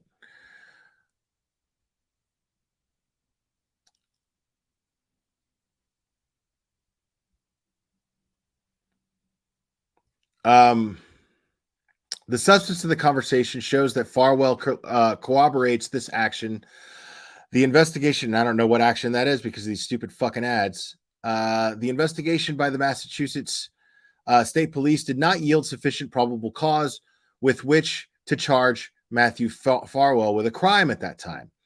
After discussion with you and me and appointing authority, a decision was made to place Matthew Farwell on paid administrative leave given the nature of what was known at that point in time.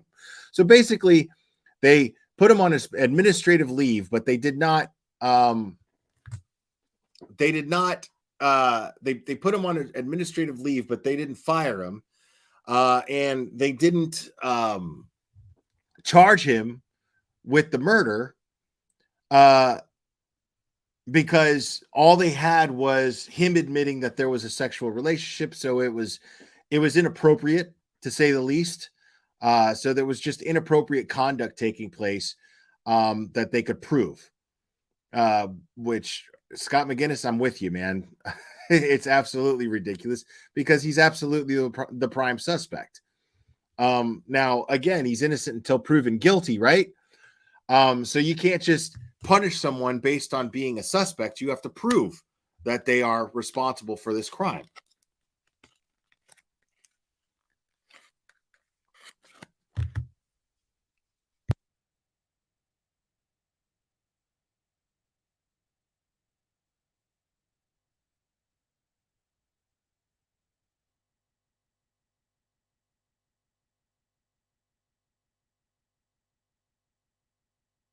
Yeah, we're going to see some familiar names here. Yeah, I'm aware, Mike S. Yeah. Yeah, we're going to see some familiar names. More than just Michael Proctor.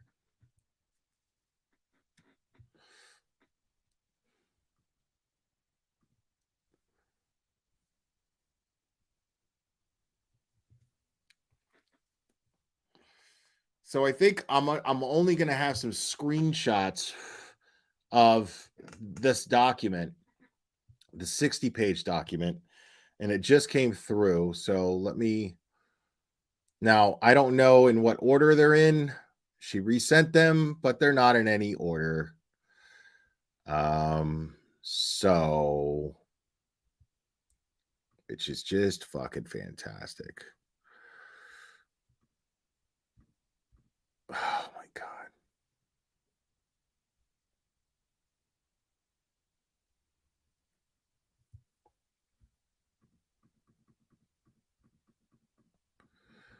Yeah, this isn't going to work, man. This isn't going to work.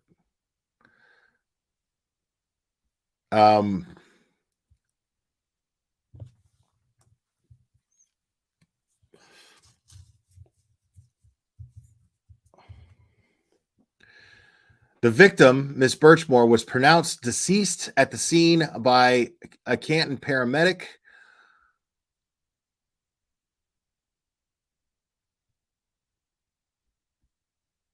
Yeah, this is it goes on to say, on or about February 5th, 2022, you were contacted by a detective from the Massachusetts State Police Unit that is assigned to the Norfolk County District Attorney's Office. The nature of the call was to notify you that a former member of the Stoughton Police Explorers program of this department this doesn't work for me. This doesn't work for me. I don't want redacted. I do not want redacted files here. So what we're going to do, we're going to go ahead. We're going to wrap this up. Okay. I'm going to work on getting unredacted documents because I know they exist and I know they're out there.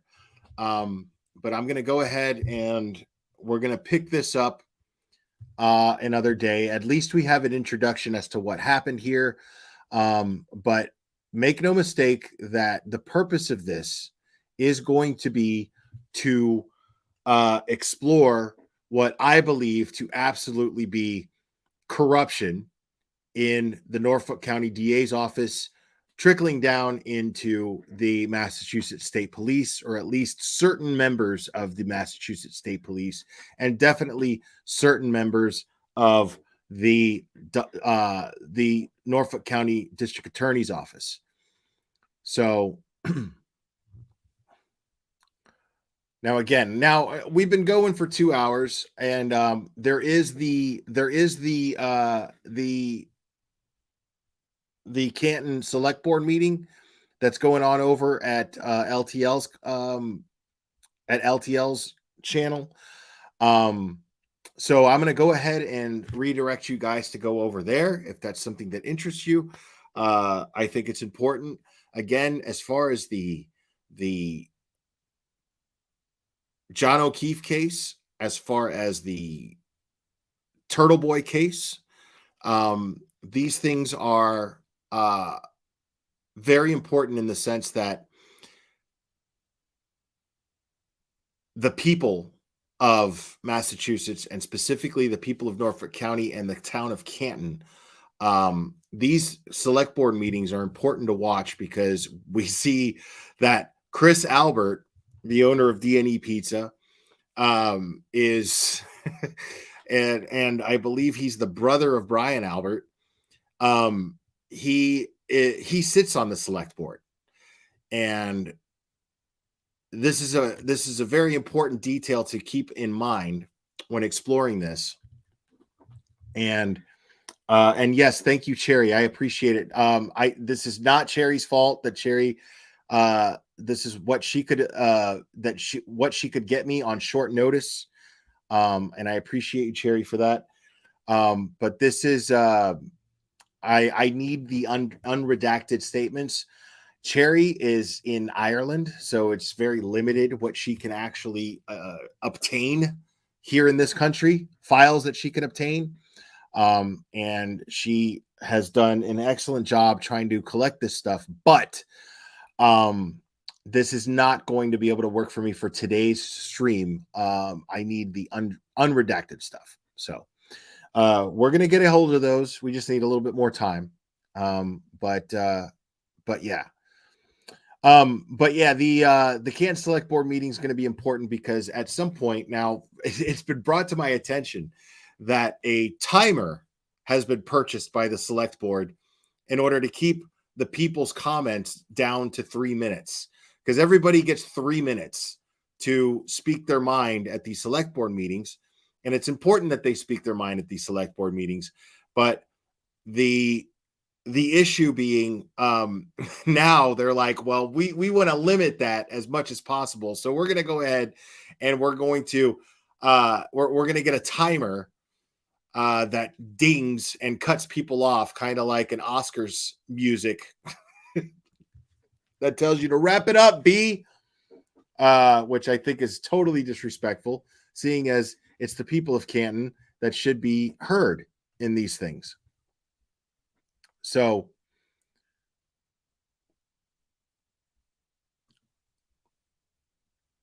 and Rita is speaking now. Like I said, head over to LTL True Crime Podcast. That's Brian's channel. I will see you guys over there. And I'm going to go ahead and wrap this up, and we're going to pick this up probably tomorrow.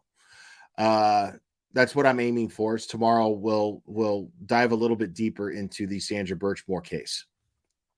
So I appreciate you guys joining me. Thank you guys for being here. And I think at 8 o'clock also,